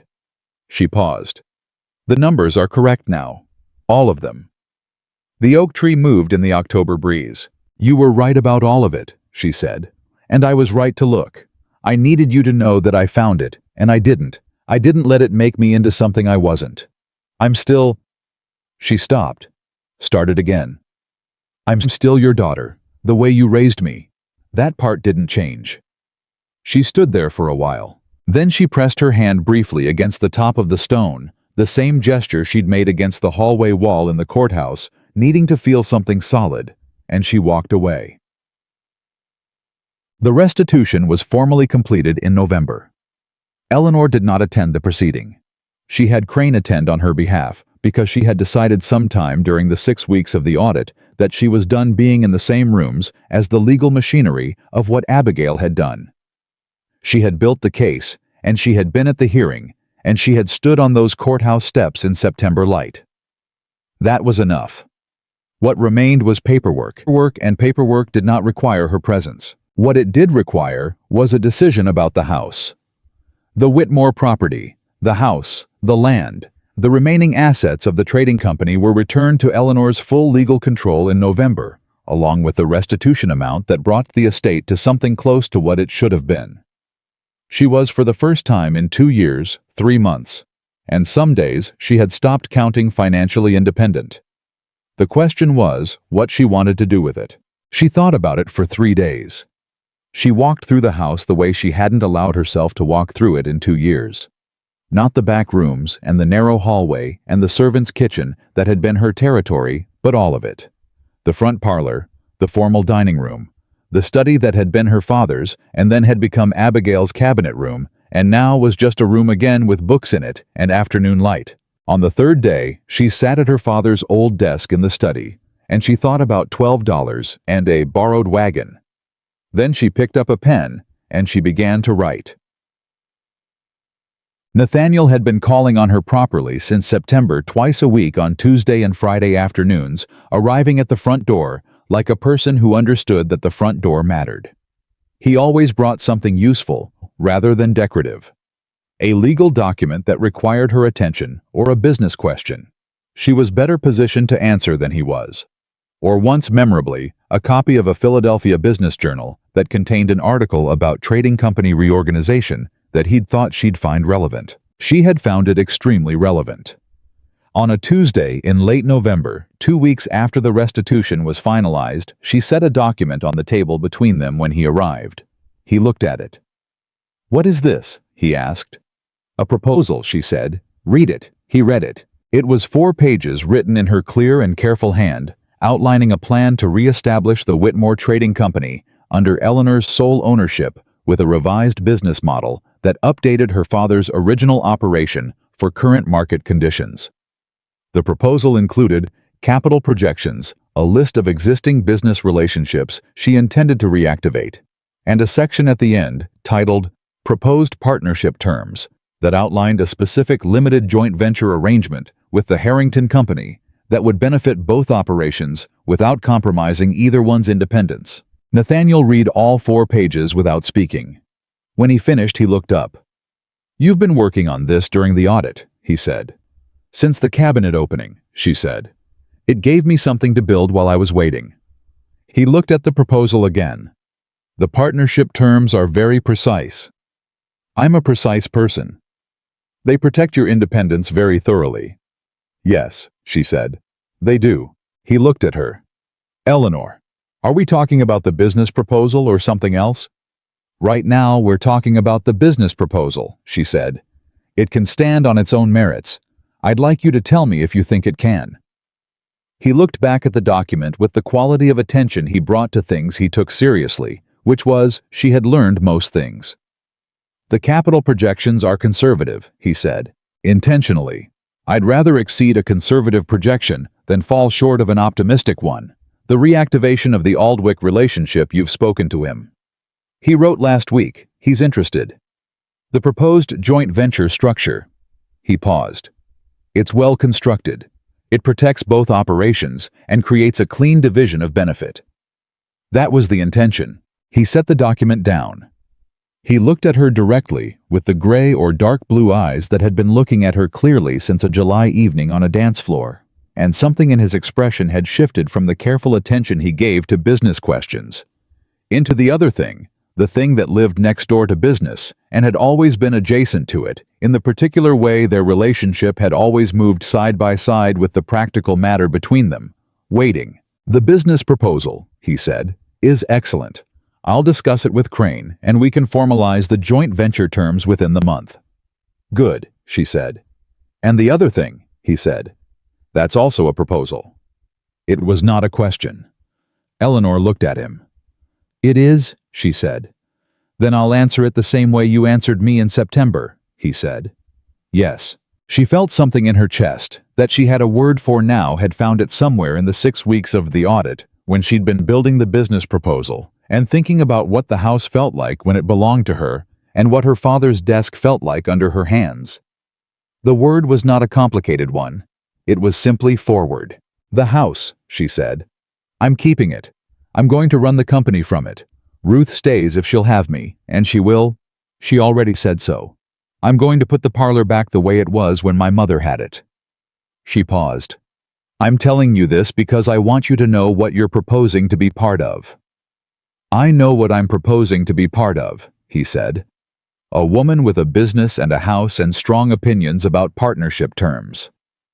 "Yes, yes," he said. "That's what I said yes to." She looked at him for a moment. Then she laughed. It surprised her, the sound of it, the realness of it, coming up from somewhere that had been locked for a long time. It was not a polished sound. It was just genuine, and it lasted about 4 seconds.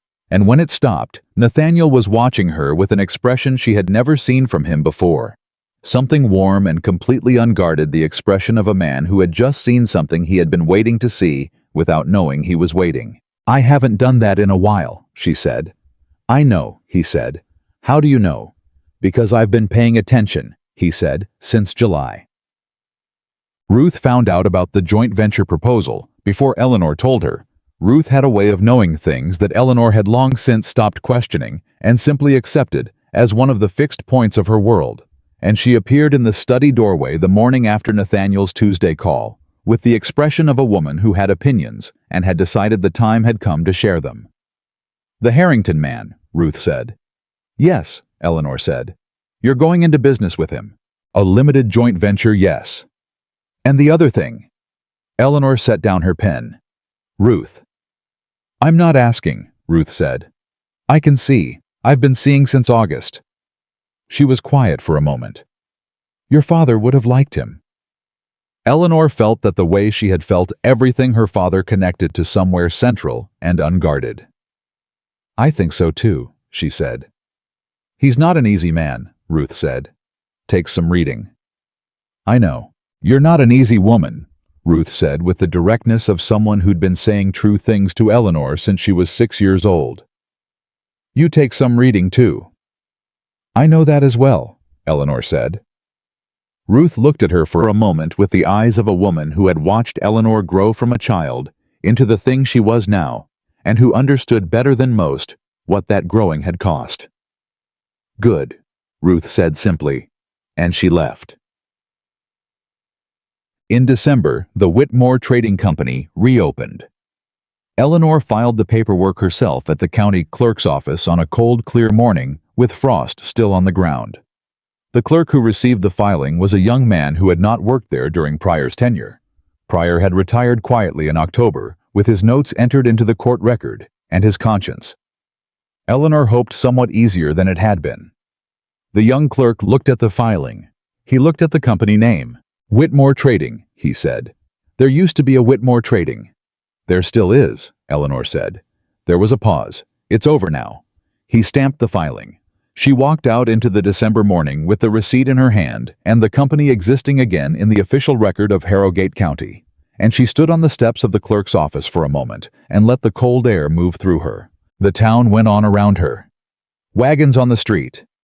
People moving with the particular purposefulness of December. The courthouse visible at the end of the block brick and permanent holding. The corrected record of Thomas Whitmore's life and his letter, and the truth that had taken 2 years, 5 months, and some days to surface. James Aldwick sent a letter that arrived the same week. He had heard the company was reopening. He was prepared to reactivate their business relationship at any time that suited her. He closed by saying that he had visited Thomas's grave the previous month on a trip through Virginia, and that he hoped she didn't find that presumptuous. Eleanor wrote back and told him it was not presumptuous at all. She told him their first shipment could be discussed in January, when she expected to have the warehouse operational. She told him her father would have been glad to know the partnership continued. She meant all of it. On the last day of the year, Nathaniel came to the house. Not through the back gate, through the front door properly, the way he'd been coming since September. Ruth let him in and did not comment on the timing, which was midnight, which was Ruth's particular form of grace. Eleanor was in the study, her father's desk, which was her desk now, with the business ledger open in front of her, and the lamp lit against the December dark. She heard him come in. She heard Ruth's footstep retreat to the kitchen. She closed the ledger. He came to the study doorway and stopped. "You're working," he said. "I was finishing," she said. "Come in." He came in and sat in the chair across the desk, the same chair where Crane had sat, where Aldwick had sat, where the shape of the past year had been argued and planned and decided. He looked at the closed ledger and then at her. "Last year at this time," he said. "Where were you?" Eleanor thought about it. "In this room," she said, "working through the copied ledger, trying to decide if I had enough to move on or if I needed more time." "You needed more time," he said. "I needed 6 more months," she said, "and a governor's ball and an extremely poorly chosen dress." He looked at her. "And you," she said. I needed you." Nathaniel absorbed that with the particular stillness of a man who did not take things he valued lightly. "I've been thinking," he said, "about something you said in September, on the courthouse steps." "I said several things. You said you will not take another day." He paused. "I've been thinking about what comes after that. After the taking stops. What you do with the days when they're yours again." Eleanor looked at him. "I'm doing it," she said. "The company, the house, the ledger." She paused. "You?" "Yes," he said. "Me." "Is that enough of an answer?" "It's more than enough," he said. "It's everything I—" He stopped. Nathaniel Harrington, who was direct and spare with language and did not say things he hadn't fully meant, stopped mid-sentence and looked at her with something unguarded and complete. "It is everything I wanted when I crossed a dance floor in July to ask a woman in a brown dress if she would dance with me." Eleanor felt something settle, not dramatically, not with the weight of ceremony, but the way good things settled. Quietly. Correctly. Like a figure in a ledger that finally matched the number it was supposed to be. She reached across the desk and placed her hand over his. He turned his hand and held hers. Outside December, settled over Harrogate County, Virginia, over the courthouse and the cemetery and the poplar-lined lane and the trading company that had been built from $12 and a borrowed wagon and had survived everything anyone had tried to use against it. Inside the study, in the lamplight, Eleanor Whitmore held the hand of the man who had seen her, really seen her on the night the whole county was looking in the wrong direction, and she felt the year turning over into something new. She had not been the girl in the brown wool dress. She had never been. She was Thomas Whitmore's daughter, built from honesty and stubbornness, and the belief that truth, whatever it cost to carry, was always worth its weight, and she had proven it in every room that had tried to diminish her, in every silence that had been weaponized against her. In every morning, she had gotten up and kept building when it would have been so much easier to stop. She was Eleanor Whitmore, of the Whitmore Trading Company, of Harrogate County, Virginia. And she was nobody's girl in rags. She never had been. She never would be again.